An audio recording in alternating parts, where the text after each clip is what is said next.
السلام عليكم ورحمة الله وبركاته. إن الحمد لله نحمده ونستعينه ونؤمن به ونتوكل عليه ونعوذ بالله من شرور أنفسنا وسيئات أعمالنا من يهده الله فلا مضل له ومن يضلل فلا هادي له وأشهد أن لا إله إلا الله وحده لا شريك له وأشهد أن محمدا عبد الله ورسوله أرسله بالهدى ودين الحق ليظهره على الدين كله ولو كره المشركون. اللهم صل على محمد وعلى آل محمد كما صليت على إبراهيم وعلى آل إبراهيم إنك حميد مجيد. اللهم بارك على محمد وعلى آل محمد كما باركت على إبراهيم وعلى آل إبراهيم إنك حميد مجيد. أعوذ بالله من الشيطان الرجيم. بسم الله الرحمن الرحيم. يا أيها الذين آمنوا اتقوا الله حق تقاته ولا تموتن إلا وأنتم مسلمون. ഏറെ സ്നേഹം നിറഞ്ഞ സഹോദരന്മാരെ, സുഹൃത്തുക്കളെ, വളരെ ശ്രേഷ്ഠകരമായ മാസങ്ങളിലൂടെയാണ് നമ്മൾ കടന്നുപോയിക്കൊണ്ടിരിക്കുന്നത്. നമുക്കറിയാം, ദുൽഹജ്ജ് മാസം കഴിഞ്ഞിട്ടില്ല, കുറച്ചുകൂടി ബാക്കിയുണ്ട്. അത് കഴിഞ്ഞാൽ വരാനിരിക്കുന്നതും ശ്രേഷ്ഠകരമായ മാസമാണ് പവിത്രമായ മുഹറം മാസം. ഇസ്ലാമിക ലോകത്ത് ഒരുപാട് ചരിത്രങ്ങൾ നിറഞ്ഞു നിൽക്കുന്ന മാസമാണ് മുഹറം മാസമൊക്കെ, ഹജ്ജ് മാസവും. ഈ ഹജ്ജ് മാസത്തിൽ ഏറ്റവും നല്ല സുന്ദരങ്ങളായ ഹജ്ജിൻ്റെ ദിവസങ്ങൾ അത് അവസാനിച്ചു. ഒരു ഹജ്ജ് സീസൺ കൂടി നമ്മുടെ ഒരു ആയുസ്സിൽ നിന്ന് കടന്നുപോയി. ഒരുപാട് ആളുകൾ ഹജ്ജ് ചെയ്ത് അവരവരുടെ വീടുകളിലേക്ക് ഏറെ ആവേശത്തോടെ, ഏറെ സന്തോഷത്തോടെ മടങ്ങി വന്ന വാർത്തകളും ചിത്രങ്ങളും നമ്മൾ കണ്ടവരാൻ. ഒരുപാട് ആളുകളെ നമ്മൾ സ്വീകരിച്ചു. ഒരുപാട് ആളുകളുടെ ഹജ്ജിനെ സംബന്ധിച്ചുള്ള വാർത്തകളൊക്കെ കേട്ടിട്ടുണ്ട്. അള്ളാഹു അവരുടെ ഹജ്ജ് സ്വീകരിക്കുമാറാവട്ടെ. സ്വീകാര്യമായ ഹജ്ജ് എന്ന് പറഞ്ഞാൽ മബ്റൂറായ ഹജ്ജ് എന്നാണ് റസൂലുള്ളാഹി സ്വല്ലല്ലാഹു അലൈഹി വസല്ലം അതിനെ സംബന്ധിച്ച് പറഞ്ഞത്. മബ്റൂറായ ഹജ്ജ്. എന്താ മബ്റൂറായ ഹജ്ജ്? അൽ ഹജ്ജുൽ മബ്റൂർ, പുണ്യം നിറഞ്ഞ സ്വീകാര്യമായ ഹജ്ജ്. അതിൻ്റെ കൂലി ആരെങ്കിലും മബ്റൂറായ ഹജ്ജ് ചെയ്താൽ അവന് സ്വർഗമല്ലാതെ കൂലിയില്ല എന്നാണ്. സ്വർഗമാണ് അവന് പ്രതിഫലം എന്നാണ്. ഒരിക്കൽ റസൂലുള്ളാഹി സ്വല്ലല്ലാഹു അലൈഹി വസല്ലം പറഞ്ഞു, ആ മബ്റൂറായ ഹജ്ജ് ചെയ്ത് ഒരാൾ മടങ്ങി വന്നു കഴിഞ്ഞാൽ അയാൾ ഉമ്മ പ്രസവിച്ച കുഞ്ഞിനെ പോലെയാണ്. ഉമ്മ പ്രസവിച്ച് പ്രസവിച്ച നമ്മൾ പറയും, ശരിക്കും പറഞ്ഞു കഴിഞ്ഞാൽ പെറ്റിട്ട കുട്ടിയെ പോലെ ആണ് എന്ന് റസൂലുള്ളാഹി സ്വല്ലല്ലാഹു അലൈഹി വസല്ലം പറഞ്ഞു. അഥവാ ഒരു തിന്മയുമില്ലാതെ നിഷ്കളങ്കനായി ഭൂമിയിലേക്ക് ജനിച്ചു വീണ ഒരു കുഞ്ഞിനെ പോലെയാണ് അറഫായിൽ നിന്ന് മടങ്ങി വന്ന ഒരു ഹാജി എന്നാണ്. പക്ഷേ എല്ലാവരുടെയും ഹജ്ജ് സ്വീകാര്യമാകുമോ? എല്ലാ ഹജ്ജ് ചെയ്തവരുടെ മുഴുവൻ ഹജ്ജും അള്ളാഹു സ്വീകരിക്കുന്നവരും പറഞ്ഞിട്ടുമില്ല. ഹജ്ജ് മബ്റൂറാണെങ്കിലേ സ്വീകാര്യമാവുകയുള്ളൂ. എന്താണ് മബ്റൂറായ ഹജ്ജ് എന്നുള്ളതിനെ നബിയുടെ ഹദീസുകളിൽ തന്നെ ധാരാളമായി ഒരു പക്ഷേ നമ്മൾ കേട്ടു പോന്നിട്ടുണ്ടാകും. ഈ കൊല്ലം സൗദി അറേബ്യയുടെ കണക്കനുസരിച്ച്, സൗദി അറേബ്യയിലെ അതിൻ്റെ ആധികാരികമായ വകുപ്പിൽ നിന്നുള്ള വിവരമനുസരിച്ച് 17 ലക്ഷത്തോളം ഹാജിമാർ ഇത്തവണ ഹജ്ജ് ചെയ്തു എന്നാണ്. 17 ലക്ഷം ഹാജിമാർ. സുബ്ഹാനല്ലാഹ്, 17 ലക്ഷം അല്ലാഹ് സ്വീകരിക്കോ എന്ന് പറയുമ്പോഴാണ് ചില ആരാധനകളെ സംബന്ധിച്ചുള്ള, കർമ്മങ്ങളെ സംബന്ധിച്ചുള്ള നമ്മുടെ സമീപനങ്ങളെ നമ്മൾ കൂടുതൽ ആലോചിക്കേണ്ടതും ശ്രദ്ധിക്കേണ്ടതും. 17 ലക്ഷം ആളുകൾക്കുള്ള എല്ലാ സൗകര്യവും ഓരോ കാലഘട്ടം, ഓരോ ഹജ്ജ് സീസൺ കഴിയുമ്പോഴും അതിൻ്റേതായ ആധുനിക ഫെസിലിറ്റീസുകൾ പരമാവധി എന്ത് ചെയ്യാറുണ്ട്? ഹജ്ജ് ഗവൺമെൻറ്, ഹജ്ജ് വകുപ്പ് അവിടെ നിർവഹിച്ചു പോരാറുണ്ട്. ഇത്തവണയും ചില ആളുകൾ വാചാലരാൻ, ഹജ്ജ് ഇങ്ങനെ കഴിഞ്ഞു വന്ന കുറേ ആൾക്കാരായിട്ട് സംസാരിക്കുമ്പോൾ അവർ പറയും, മുമ്പൊക്കെ 4-5 തവണ ഹജ്ജ് ചെയ്ത് ഇപ്പോൾ 6ാം തവണ ഹജ്ജിന് പോയ അനുഭവം പറഞ്ഞു നമുക്കേറെ സുപരിചിതനായ ഒരാൾ. അപ്പോൾ ഇതുവരെ ഉണ്ടായിരുന്ന പോലെയല്ല, പണ്ടത്തെ ഓരോ കൊല്ലം ഹജ്ജ് എളുപ്പമാവുകയും പഴയ ഇതിനേക്കാളും കൂടുതൽ അപകടങ്ങൾ കുറഞ്ഞ് സൗകര്യങ്ങൾ കൂടി ആളുകൾക്ക് ചെയ്യാനും ഒക്കെ എളുപ്പമാകുന്ന തരത്തിലാണ് ഓരോ തവണയും ഹജ്ജ് എന്നാണ്. പക്ഷേ ഹജ്ജ് എളുപ്പമാവുക, ഹജ്ജ് സൗകര്യപ്രദമാവുക എന്നതിനപ്പുറത്ത് മബ്റൂറായ ഹജ്ജ് ചെയ്യാൻ കഴിയുക എന്നുള്ളതാണ് ഒരു വിശ്വാസിയുടെ ഏറ്റവും വലിയ സൗഭാഗ്യം. നമ്മളെ പ്രിയപ്പെട്ടവർ ചെയ്ത ഹജ്ജ് മബ്റൂറായ ഹജ്ജായി അള്ളാഹു സ്വീകരിക്കട്ടെ. ചിലപ്പോൾ അപാകതകളുണ്ടാകും, കുറ്റങ്ങളുണ്ടാകും, കുറവുകളുണ്ടാകും. അള്ളാഹു അതിനെ പരിഹരിക്കട്ടെ, അല്ലേ? അള്ളാഹു അതിന് പരിഹാരമായിട്ട് അള്ളാഹു അതിനെ അവിടെ ആ തിന്മകൾ അള്ളാഹു അതിൽ വന്നുപോയ അപാകതകൾ അള്ളാഹു വിട്ടുപുറത്ത് മാപ്പാക്കി കൊടുക്കുമാറാവട്ടെ. എത്ര ലക്ഷങ്ങളാണ് ഒരാൾ ഒരു ഹജ്ജിന് വേണ്ടി ചിലവഴിച്ചത്. പണത്തിൻ്റെ കണക്ക് നോക്കുകയാണെങ്കിൽ, അല്ലെ, രൂപയുടെ കണക്ക് നോക്കുകയാണെങ്കിൽ ചിലരൊക്കെ 8 ലക്ഷം 9 ലക്ഷം എന്നൊക്കെയാണ് ഇത്തവണ ഹജ്ജിൻ്റെ കണക്ക് പറഞ്ഞത്. അടുത്ത കൊല്ലം ചിലപ്പോൾ അതിലും കൂടാനും സാധ്യത ഉണ്ട്, അല്ലാഹു അലം. പക്ഷെ പണം കൊടുത്തു എന്നതിനപ്പുറത്ത് ഈ ഒരു അറേബ്യൻ പത്രത്തിൽ ഒരു വലിയ ഒരു ചിത്രം ഉണ്ടായിരുന്നു. വാർദ്ധക്യത്തിലെത്തിയ ഒരാൾ, ശരീരമൊക്കെ കണ്ട് ചുക്കി ചുളിഞ്ഞിട്ട് നടക്കാനും വയ്യ, ഒന്ന് ഇരിക്കാനും പറ്റാത്ത ഒരു അവസ്ഥയിൽ അറഫയിൽ ഇങ്ങനെ കൈ ഉയർത്തി നിൽക്കുന്ന ഒരു ഹാജിയുടെ ചിത്രം. ആരോഗ്യമില്ല, ശരിക്ക് നിൽക്കാൻ കഴിയണില്ല. അങ്ങനെയൊക്കെ കഷ്ടപ്പെട്ട് ഇഖ്ലാസോടെ അള്ളാഹുവിന് വേണ്ടി ആ ഉത്തരം, ലബ്ബൈക് റബ്ബേ ഞാൻ ഹാജർ, നിന്റെ വിളിക്ക് ഞാൻ ഉത്തരം എന്ന് പറഞ്ഞ് അവിടെ തടിച്ചുകൂടിയ ആളുകൾ ചെലവഴിച്ചത് സമ്പത്താണ്, ആരോഗ്യമാണ്, അവിടെ ജീവിതത്തിലെ സുപ്രധാനമായ ആയുസ്സാണ്, സമയങ്ങളാണ്. ഇതൊക്കെ ചെലവിട്ടിട്ട് ഒരാൾ നിർവഹിക്കുന്ന ഹജ്ജ്, ആ ഹജ്ജ് സ്വീകാര്യമായില്ലെങ്കിൽ അത് വല്ലാത്ത സങ്കടകവുമാണ്. അതുകൊണ്ടാണ് നമ്മൾ നിരന്തരം അത് പ്രാർത്ഥിക്കണം എന്നുള്ള നിലക്ക് ഹജ്ജുമായി ബന്ധപ്പെട്ടുള്ള ആളുകളോടൊക്കെ സംസാരിക്കുകയാണെങ്കിൽ അവർക്ക് വേണ്ടി ആദ്യം പറയാം, അള്ളാഹു നിങ്ങളുടെ ഹജ്ജ് സ്വീകരിക്കട്ടെ, മബ്റൂറായ ഹജ്ജ് സ്വീകരിക്കട്ടെ എന്ന് പറഞ്ഞ് അവരെ അഭിസംബോധന ചെയ്യുക, അവർക്ക് വേണ്ടി പ്രാർത്ഥിക്കുക. ഒരു പക്ഷേ ഒരു മബ്റൂറായ ഹജ്ജ് ചെയ്യാൻ മലക്കുകൾ നമുക്ക് വേണ്ടി എന്ത് ചെയ്യും? ആമീൻ പറയുമെന്നുള്ളതും നമ്മൾ ആ സന്ദർഭത്തിൽ ഓർക്കുക. അള്ളാഹു ഹജ്ജിനൊക്കെയുള്ള ഭാഗ്യം നൽകട്ടെ. ആരോഗ്യം, സാഹചര്യം, സന്ദർഭം, അതിന് സാമ്പത്തിക സ്ഥിതി ഒക്കെ അള്ളാഹു നൽകി അനുഗ്രഹിക്കുമാറാവട്ടെ. ഇന്ന് എന്തിനാപ്പോൾ ഹജ്ജിനെ പറ്റി ഇങ്ങനെ പറഞ്ഞതെന്ന് വെച്ചാൽ വേറൊന്നുമില്ല, ഹാജിമാരെ കണ്ടു കഴിഞ്ഞാൽ ഹജ്ജിൻ്റെ വിശേഷങ്ങൾ ചോദിക്കണം.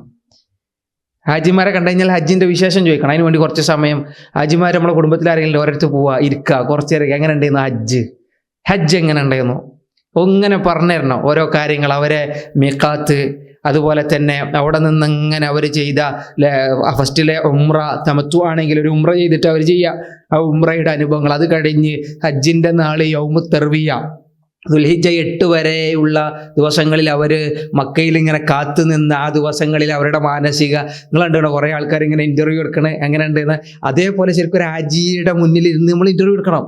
കാരണം എന്തിനാണെന്ന് വെച്ച് കഴിഞ്ഞാൽ വേറെ ഒന്നിനല്ല, അതെന്തിനാണ്? അതൊരു പഠനമാണ്. അതൊരു പഠനവും മാത്രമല്ല, അതൊരു ഊർജമാണ്. പണ്ഡിതന്മാർ ചില ഗ്രന്ഥങ്ങൾ രചിച്ചിട്ടുണ്ട്, ഹാജിമാരുടെ ഹജ്ജുകളെ സംബന്ധിച്ചുള്ള ഗ്രന്ഥം. നല്ല രസമാണ് അങ്ങനത്തെ ഗ്രന്ഥങ്ങളൊക്കെ വായിച്ചു പോകാൻ.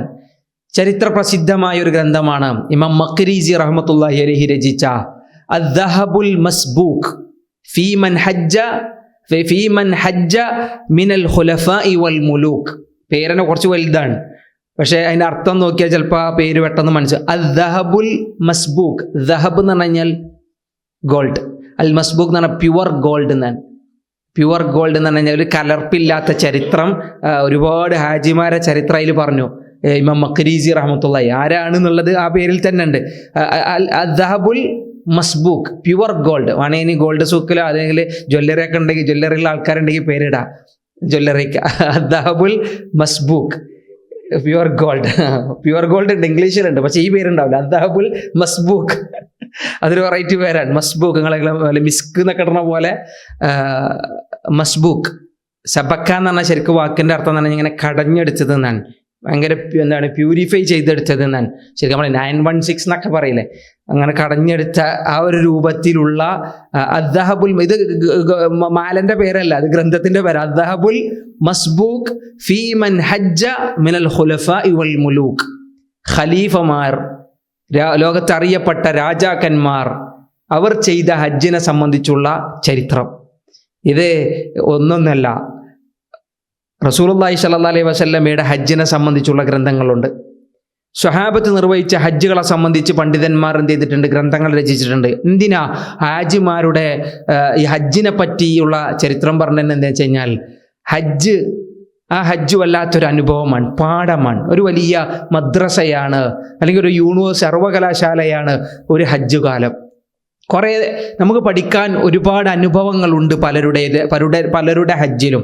ഈ പുസ്തകം വായിക്കുന്നതിനിടയിൽ എനിക്ക് ഏറ്റവും രസകരമായി തോന്നിയത് ഉമർ ഇബ്നുൽ ഖത്താബ് റളിയല്ലാഹു അൻഹുവിൻ്റെ ഹജ്ജിനെ സംബന്ധിച്ചുള്ള വരികളാണ്. ഞാൻ ഉമർ റളിയല്ലാഹു അൻഹു എത്ര ഹജ്ജ് ചെയ്തിട്ടുണ്ടെന്ന് വെച്ച് കഴിഞ്ഞാൽ നബിയുടെ കൂടെ ഹജ്ജ് ചെയ്തിട്ടുണ്ട്. അത് കഴിഞ്ഞ് അബൂബക്കർ സിദ്ദീഖ് റളിയല്ലാഹു അൻഹുവിൻ്റെ ഖിലാഫത്തിൻ്റെ സമയത്തും ഹജ്ജ് ചെയ്തിട്ടുണ്ടെന്ന് ചരിത്രകാരന്മാർ പറയുന്നു. പിന്നെ 10 കൊല്ലം അബൂബക്കർ റളിയല്ലാഹു അൻഹുവിൻ്റെ കാലശേഷം 10 കൊല്ലം ഖലീഫ ആരാണ്? ഉമർ ഇബ്നുൽ ഖത്താബ് റളിയല്ലാഹു അൻഹു. ചില പണ്ഡിതന്മാർ ആ 10 കൊല്ലവും ഉമർ റളിയല്ലാഹു അൻഹു ഹജ്ജ് ചെയ്തു എന്നാണ്. 10 കൊല്ലവും ഭരണാധികാരിയായിരിക്കെ ഹജ്ജ് നിർവഹിച്ചു എന്നാണ്. 10 ചില പണ്ഡിതന്മാർ പറഞ്ഞു 10 ഇല്ല, അതിൽ ആദ്യത്തെ കൊല്ലം ഖിലാഫത്തിൻ്റെ ആദ്യത്തെ വർഷം ഹജ്ജ് ചെയ്യാൻ ഉമർ ഇബ്നുൽ ഖത്താബിന് സാധിച്ചിട്ടില്ല എന്ന് ചില ചരിത്രകാരന്മാർ പറഞ്ഞു പോയി. പക്ഷേ അതിനെയും ഗണ്ണിക്കുന്നത് കാണില്ല. അദ്ദേഹം ആ ഒരു വർഷവും ഹജ്ജ് ചെയ്തിട്ടുണ്ട് എന്ന് പരാമർശിക്കുന്ന ചില ചരിത്ര രേഖകൾ, തെളിവുകൾ അവിടെ ഉദ്ധരിക്കുന്നുണ്ട്. ഞാൻ പറഞ്ഞു വരുന്നത് 10 കൊല്ലക്കാലത്തെ ഉമറിൻ്റെ ഹജ്ജുകളെ സംബന്ധിച്ച് അതിൽ പരാമർശമുണ്ട്. ഓരോ ഹജ്ജിലും എങ്ങനെയായിരിക്കണം ഒരു ഹാജി, എങ്ങനെയായിരിക്കണം ഹാജിയുടെ ഹജ്ജ് കഴിഞ്ഞുള്ള ദിവസങ്ങൾ എന്നൊക്കെ എന്ത് ചെയ്യുന്നുണ്ട്, ഇത് നമ്മളെ പഠിപ്പിക്കുന്നുണ്ട്. ശരിക്കും ഒരു ഹാജിയുടെ ഹജ്ജ് സ്വീകരിച്ചോ എന്നുള്ളതിന് അടയാളം എന്താണ്? അടയാളം എന്തെങ്കിലും ഉണ്ടോ? നമ്മൾ ഏതൊരു കർമ്മം അള്ളാഹ് സ്വീകരിച്ചു എന്നുള്ളതിന് അടയാളം ഉണ്ടോ? എന്തെങ്കിലും തെളിവുണ്ടോ? ചില പണ്ഡിതന്മാർ പറയുന്നു നമ്മുടെ കർമ്മങ്ങൾ സ്വീകരിക്കപ്പെടുന്നുണ്ടോ എന്നുള്ളതിന് ചിലപ്പോൾ ചെറിയ അടയാളങ്ങൾ നമുക്ക് കാണാൻ കഴിയും. ഒന്ന്, അത് നമ്മുടെ ശേഷമുള്ള ജീവിതം നോക്കിയിട്ടാണ്. ഇപ്പം റമദാനിൽ ഒരുപാട് ഇഴ്തികാഫ് ഇരുന്ന് ലൈലത്തുൽ ഖദറിനെയും പ്രതീക്ഷിച്ച് രാവ് മുഴുവൻ പള്ളിയിൽ ഇരുന്ന് കഴിഞ്ഞ അയാളുടെ ആ കർമ്മങ്ങൾ അള്ളാഹ് സ്വീകരിച്ചോ എന്നറിയാം എങ്ങനെയാണ്? അയാളുടെ ശേഷമുള്ള ജീവിതം നോക്കിയിട്ട്. ഇനി ബാക്കിയുള്ള ദിവസങ്ങളിൽ ഇത്ര ആത്മാർത്ഥതയും ഇഖ്ലാസും കർമ്മങ്ങളോടുള്ള ഒരു ഉത്സുക്തിയൊക്കെ ഉണ്ടോ എന്നൊക്കെ എന്ത് ചെയ്യും? അള്ളാഹു വിലയിരുത്തും.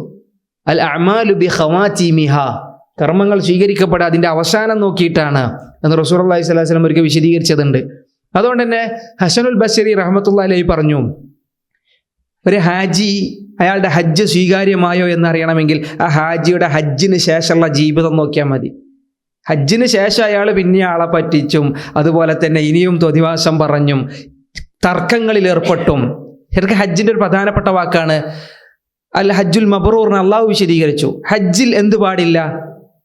ഇല്ലേ, ലാ ഫുസൂഖ വലാ ജിദാല ഫിൽ ഹജ്ജ്. അള്ളാഹ് പറഞ്ഞു ലാ റഫസ വലാ ഫുസൂഖ വലാ ജിദാല ഫിൽ ഹജ്ജ്.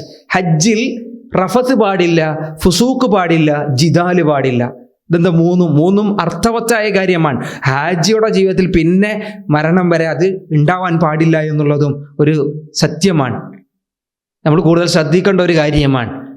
അള്ളാഹു പറഞ്ഞു യഥാർത്ഥ ഹജ്ജ് ചെയ്യുന്നവൻ ആ ഹജ്ജിൽ അവൻ എന്ത് ചെയ്യാൻ പാടില്ല? റഫസ് പാടില്ല. എന്താ റഫസ്? റഫസ് എന്ന് പറഞ്ഞാൽ ശരിക്കും മ്ലേച്ഛത എന്നൊക്കെ അർത്ഥം പറയും. പക്ഷേ ചില പണ്ഡിതന്മാർ പറഞ്ഞു റഫസ് എന്ന് പറഞ്ഞാൽ ഭാര്യ ഭർത്താവും തമ്മിലുള്ള ശാരീരിക ബന്ധത്തെ സംബന്ധിച്ചാണ്, ജിമാ എന്നർത്ഥം പറഞ്ഞു. എന്നാൽ ചില പണ്ഡിതന്മാർ പറഞ്ഞു റഫസ് എന്ന് പറഞ്ഞു കഴിഞ്ഞാൽ തോന്നിയാസം വിളിച്ചറിയലാൻ, അനാവശ്യ സംസാരം. അല്ലേ, തെറി പറയാ ഇന്നിപ്പോൾ ഒരു ട്രെൻഡാണ് കുട്ടികൾക്ക്. തെറി പറയാന്ന് പറഞ്ഞു കഴിഞ്ഞാൽ ട്രെൻഡാണ്. തെറി പറയാത്ത കുട്ടികൾ എന്ന് പറയുമ്പോൾ അവരെ ആ ഒരു ജനറേഷനിൽ കുട്ടികളെ അവനങ്ങനെ വിലയിരുത്തുമോ, അത് സാധുവാണ്, അതൊരു പേടിത്തൊണ്ടനാണ് എന്നുള്ള നിലയ്ക്ക് ഇങ്ങനെ കളിയാക്കുന്നതാണ്. അതുകൊണ്ട് തെറി പറയുക എന്ന് പറഞ്ഞത് ഭയങ്കര, നിങ്ങൾ ആലോചിച്ച് നോക്കൂ, ഇന്നത്തെ സോഷ്യൽ മീഡിയയിൽ ഏറ്റവും കൂടുതൽ ഫോളോവേഴ്സ് ഈ തെറി അറിയണ കുട്ടിയൊക്കെ തോന്നിയാസം വിളിച്ചറിയുന്ന ഒരു ചെറുപ്പക്കാരനൊക്കെ എത്ര ഫോളോവേഴ്സിനെ ഉണ്ടാക്കിയത് തെറി പറഞ്ഞിട്ടാണ്. എന്തിനേറെ ഇപ്പം അടുത്ത് കറാമേല് കൊന്നിയിലെ കൊലപാതകം നടന്നില്ലേ ടിക്ടോക്കുമായി ബന്ധപ്പെട്ടുള്ള. നിങ്ങൾ ആലോചിച്ച് നോക്കി, ആ ലോകം മുഴുവൻ അത് കേട്ടു. മലയാളികളെ ഇങ്ങനെ വിലയിരുത്തുകയാണ് ഇപ്പോൾ ആൾക്കാരൊക്കെ ഇരുന്നിട്ട്. തെറി അവരങ്ങോട്ടും ഇങ്ങോട്ടും പറഞ്ഞ അനാവശ്യ വാർത്തകൾ, അനാവശ്യ സംസാരങ്ങൾ സോഷ്യൽ മീഡിയയിൽ നിറഞ്ഞു നിൽക്കുന്നു. അത് ഒന്നും രണ്ടുമല്ല.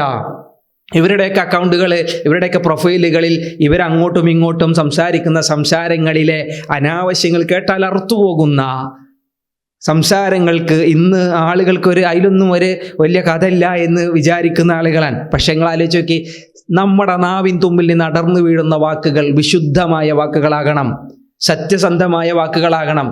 ഈമാനുള്ളവൻ ഒരിക്കലും തെറി പറയൂല. ഈമാനുള്ളവൻ ഒരിക്കലും അനാവശ്യം വിളിച്ചറിഞ്ഞൂല. തമ്മിൽ തെറ്റിയാൽ അനാവശ്യം വിളിച്ചറിയുന്നത് ആരാൻ? ഇതാ ഖാസമ ഫജറ. റസൂലുള്ളാഹി പറഞ്ഞു അത് മുനാഫിഖാൻ. മുനാഫിക്കിന്റെ അടയാളങ്ങൾ ഇങ്ങനെ. ഇത് ഏറ്റവും വലിയ വിപത്താണ്, നാടുകൾക്ക് ഏറ്റവും വലിയ ദുരന്തമാണ്. അതുകൊണ്ടുണ്ടാകുന്ന ദുരന്തങ്ങളെ നമ്മൾ പലപ്പോഴും പലരുടെയും അനുഭവങ്ങളിൽ വായിച്ചറിയുന്നവരാണ്. ഒരു ഹാജിയെ സംബന്ധിച്ചിടത്തോളം റബ്ബ് പറയാ ലാ റഫസ്, അയാൾ എന്ത് പാടില്ല? അനാവശ്യം വിളിച്ചറിയാൻ പാടില്ല. തോന്നിയാശം വിളിച്ചറിയാൻ പാടില്ല. വല ഫുസൂഖ്, എന്താ വല ഫുസൂഖ്? ഫുസൂഖ് എന്ന് പറഞ്ഞാൽ തെമ്മാടിത്തന്നാൻ അല്ലേ. ശിബാബുൽ മുസ്ലിമി ഫുസൂഖുൻ വ ഖിതാലുഹു കുഫ്റുൻ. റസൂലുള്ളാഹി പറയുന്നു, ഒരു മുസ്ലിമിനെ മറ്റൊരു മുസ്ലിം ചീത്ത വിളിക്കുന്നത് ഫുസൂഖാണ്, തെമ്മാടിത്തമാണ്. ഫുസൂഖ് എന്ന് പറഞ്ഞാൽ ഫാസിഖായ ഒരാളുടെ സാക്ഷിത്വം പോലും സ്വീകരിക്കാൻ പാടില്ല. ഫാസിഖായ ഒരാളുടെ ഹദീസ് പോലും സ്വീകാര്യമല്ല. ഫാസിഖായ ആളുടെ വർത്തമാനം നിങ്ങൾ പരിശോധിക്കണം എന്നാണ് അല്ലാഹു സുബ്ഹാനഹു വ തആല പറഞ്ഞത്. അയാളുടെ വർത്തമാനങ്ങളെ ഒറ്റയടിക്ക് നിങ്ങൾ സ്വീകരിക്കരുത്. ഇൻ ജാഅകും ഫാസിഖും ബിനബഇൻ ഫതബയ്യനു അൻ തുസീബു ഖൗമം ബിജഹാല. അല്ലാഹു സുബ്ഹാനഹു വ തആല പറഞ്ഞു, ഒരു ഫാസിഖ്, ഒരു തെമ്മാടിയായ ഒരാൾ, ആളുകളെ തെറ്റിച്ചും പറ്റിച്ചൊക്കെ ജീവിക്കുന്ന, അല്ലെങ്കിൽ അനാവശ്യം പറയുന്ന, അനാവശ്യമായ രീതിയിൽ വഴിവിട്ട ബന്ധം സ്ഥാപിക്കുന്ന ആളാണോ അല്ലെ, അയാൾ എന്തെങ്കിലും ഒരു വാർത്തയുമായി വന്നു കഴിഞ്ഞാൽ നിങ്ങൾ എന്ത് ചെയ്യണം? ഫതബയ്യനു, അതിനെ ഉറപ്പുവരുത്തണം. ശരിയാണോ ആ പറഞ്ഞ വർത്തമാനം, ശരിയാണോ എന്ന് നോക്കണം. അല്ലെങ്കിൽ എന്താണ്? അല്ലെങ്കിൽ അതൊരു സമൂഹത്തിന് വലിയ മുസീബത്താകുമെന്നാണ്. അൻ തുസീബു ഖൗമം ബിജഹാല, അയാളുടെ അജ്ഞതയും അയാളുടെ തോന്നിവാസവും നിമിത്തം സമൂഹത്തിന് നാശമുണ്ടാകും, സമൂഹത്തിന് ദുരന്തമുണ്ടാകുമെന്ന് പറയുമ്പോൾ ഒരു ഫാസിഖിനെ കൊണ്ടുണ്ടാകുന്ന ഒരു അടങ്ങാറ് ചില്ലറൊന്നല്ല. ഒരു ഹാജിയായ ഒരാൾ ഹജ്ജിൽ അത് പാടില്ല എന്ന് പറയുമ്പോൾ അയാളുടെ ജീവിതത്തിൽ അത് പാടില്ല എന്നാണ് അല്ലാഹു സുബ്ഹാനഹു വ തആല നമ്മളെ ഓർമ്മിപ്പിക്കുന്നത്. ഒരു ഹജ്ജാനന്തരമുള്ള ജീവിതങ്ങൾ അങ്ങനെയാണ്, അനാവശ്യ സംസാരങ്ങളില്ല. റസൂൽ പറഞ്ഞില്ലേ, മൻ കാന യുഅ്മിനു ബില്ലാഹ്, ആരെങ്കിലും അള്ളാഹുവിൽ വിശ്വസിക്കുന്നുണ്ടെങ്കിൽ, വൽ യൗമിൽ ആഖിർ, അന്ത്യദിനത്തിൽ വിശ്വസിക്കുന്നുണ്ടെങ്കിൽ, മരിച്ചു കഴിഞ്ഞാൽ ഖബറുണ്ട്, ബർസഖുണ്ട്, ബർസഖ് കഴിഞ്ഞാൽ ഒരു എഴുന്നേൽപ്പുണ്ട്, റബ്ബിന്റെ മുമ്പിൽ വിചാരണയുണ്ട് എന്ന് ആഖിറത്തിലും ആരെങ്കിലും വിശ്വസിക്കുന്നുവെങ്കിൽ ഫല്യഖുൽ ഖൈറ, അല്ലാഹുവിന്റെ റസൂൽ പറഞ്ഞു, അവൻ ഖൈർ പറയട്ടെ. നാവ് തുറക്കണമെങ്കിൽ എന്ത് പറഞ്ഞാൽ മതി? ഖൈർ പറഞ്ഞാൽ മതി, നല്ലത് പറയട്ടെ. നീ നല്ലത് പറയാനില്ല, നിങ്ങൾ ആലോചിച്ച്, നമ്മൾ അത്ര നല്ലതൊന്നും പഠിച്ചിട്ടില്ല, പറയാനില്ല, എന്ത് ചെയ്യണ്ടേ? ഔ ലിയസ്മുത്, റസൂൽ പറഞ്ഞു, മിണ്ടാതിരിക്കട്ടെ, നിശബ്ദത പാലിക്കട്ടെ. ഇത് ഏറ്റവും വലിയ ഉപദേശമാണ് ഇന്നത്തെ കാലഘട്ടത്തിൽ എല്ലാവരും ഉൾക്കൊള്ളേണ്ട അല്ലെ ഒരു വലിയ കാര്യം. കാരണം സംസാരം ഏറിക്കൊണ്ടിരിക്കുന്ന ഒരു കാലഘട്ടത്തിൽ നമ്മുടെ വാക്കുകളെ പിശുക്കാനും അതിനെങ്ങനെ പരിശോധിക്കാനും ഞാനും നിങ്ങളും ബാധ്യസ്ഥരാണ് എന്നാണ് തിരുനബി നമ്മളെ പഠിപ്പിച്ചത്. ഒരു ഹജ്ജിന്റെ വലിയൊരു പാഠം പഠിപ്പിച്ചത് അതാണ്. ഫുസൂഖ് പാടിൽ വലാ ജിദാല ഫിൽ ഹജ്ജ്. അടുത്ത വാക്കാണ് ഇത് ജിദാൽ, തർക്കം അല്ലെ. അങ്ങോട്ടും ഇങ്ങോട്ടും ഒന്ന് കിട്ടിയാൽ മതി, തർക്കിക്കാൻ നമുക്കത് മതി. എന്തോരം തർക്കങ്ങളാണ് വർദ്ധിച്ചു കൊണ്ടിരിക്കുന്നത്. ആ അടിപിടിയുടെ പേരിൽ വലിയ കൊലപാതകങ്ങളും വൈരാഗ്യങ്ങളും ഒക്കെ നിലനിൽക്കുന്നത് നമുക്ക് കാണാൻ കഴിയും. ഒരു വ്യക്തിയുടെ ജീവിതത്തിൽ മാത്രമല്ല, കുടുംബങ്ങളിൽ, സമൂഹങ്ങളിൽ, എന്തിനേറെ രാഷ്ട്രങ്ങൾ തമ്മിൽ പോലുമുള്ള പകപോക്കലുകളാണ് നമ്മൾ അനുഭവിച്ചു കൊണ്ടിരിക്കുന്ന ഏറ്റവും വലിയ ദുരന്തങ്ങൾ. അള്ളാഹു കാത്തുരക്ഷിക്കുമാറാവട്ടെ. ഇത് ഇല്ലാതിരിക്കാനുള്ള ഏറ്റവും വലിയൊരു പരിശീലനമായിരുന്നു ഹജ്ജ് എന്നാണ്. കാരണം അവിടെ എല്ലാവരും ഒരേപോലെയാണ്. നിങ്ങള് ഇപ്രാവശ്യത്തെ അറഫ ഖുതുബയിൽ അബ്ദുറഹ്മാൻ അലി അൽ ഹുദൈഫി, മദീനയിലെ ഇമാം, മദീനയിലെ ഖത്തീബ് അല്ലെ, ഒരുപാട് തവണ അദ്ദേഹത്തിൻ്റെ പാരായണവും ഒക്കെ നമ്മൾ കേട്ടിട്ടുണ്ടാകും. കുറച്ച് പ്രായം ഉണ്ടെങ്കിലും ആ പാരായണം വളരെ കൃത്യമാണ്.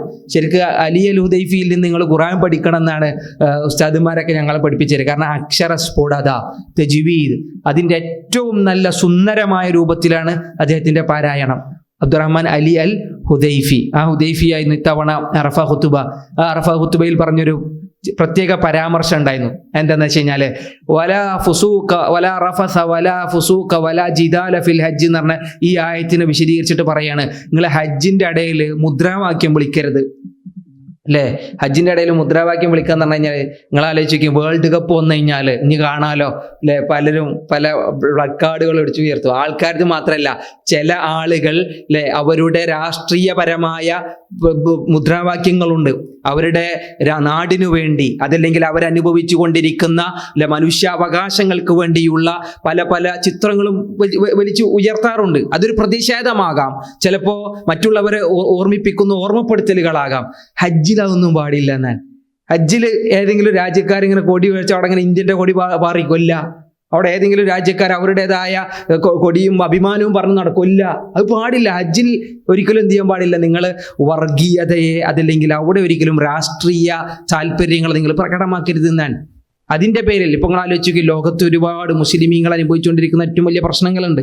മുസ്ലിം സമൂഹം അനുഭവിക്കുന്ന പ്രശ്നം, രാഷ്ട്രങ്ങൾ തമ്മിലുള്ള പ്രശ്നങ്ങൾ, അല്ലെ, ഫലസ്തീനും ലബനാനും ഒക്കെ എപ്പോഴും പ്രശ്നങ്ങൾ അനുഭവിച്ചു കൊണ്ടിരിക്കുകയാണ്. അള്ളാഹു എളുപ്പം നൽകട്ടെ. നിങ്ങൾ ആലോചിച്ച് നോക്കി, അവിടെ ഏതെങ്കിലും ഒരാളുകൾ മറ്റുള്ളവരെ താറടിച്ച് കാണിക്കാൻ വേണ്ടി മുദ്രാവാക്യം വിളിക്കും. അപ്പോൾ ഫലസ്തീനിൽ വന്ന ആളുകൾ, സിറിയക്കാരായ ആളുകൾ വേറെയുള്ള രാജ്യക്കാരെ കുറ്റപ്പെടുത്തി മുദ്രാവാക്യം വിളിക്കാൻ പാടില്ല, അല്ലെ. ചിലപ്പോൾ അതിന് പറ്റിയൊരു സ്ഥലമാണ്, കാരണം സമൂഹത്തിൽ മുഴുവൻ, ലോകത്ത് മുഴുവൻ അറിയിക്കാൻ പറ്റുന്ന ഒരു ഇടമാണ് ഹജ്ജ് എന്ന്. പക്ഷേ അള്ളാഹു സുബ്ഹാനഹു വതആല പറഞ്ഞു, ലാ ഫുസൂഖ് വലാ ജിദാൽ, ഹജ്ജിൽ തർക്കം ഉണ്ടാക്കാനുള്ള അവസരങ്ങൾ നിങ്ങൾ സൃഷ്ടിക്കരുത്, അത് ഹജ്ജിനെ ബാധിക്കും. അലി അൽ ഹുദൈഫി ഉണർത്തിയ കാര്യമാണ്. നിങ്ങൾ രാഷ്ട്രീയപരമായ മുദ്രാവാക്യങ്ങൾ ഹജ്ജിൽ നിങ്ങൾ ഉയർത്തരുത്, അത് ഹജ്ജിനെ കളങ്കപ്പെടുത്തുന്നതാണ്. ഹജ്ജ് മാത്രമല്ല, ഇനി ഹജ്ജാനന്തര ജീവിതത്തിലുമാണ് അങ്ങോട്ടും ഇങ്ങോട്ടും ചേരിതിരിവും വർഗീയതയും പറഞ്ഞ് ഒരിക്കലും എന്ത് ചെയ്യരുത്, കലുഷിതമായ അന്തരീക്ഷങ്ങൾക്ക് കോപ്പുകൂട്ടാൻ ഒരു വിശ്വാസി തയ്യാറാവരുത് എന്നാണ് ആ പറഞ്ഞതിൻ്റെ പൊരുൾ. ഇവിടെ നിങ്ങൾ ആലോചിച്ച് നോക്കി, വലാ ജിദാല ഫിൽ ഹജ്ജ് എന്ന വാക്കിൽ വളരെ വിശാലമായ ഒരുപാട് അർത്ഥതലങ്ങളുണ്ട്, തർക്കങ്ങൾ.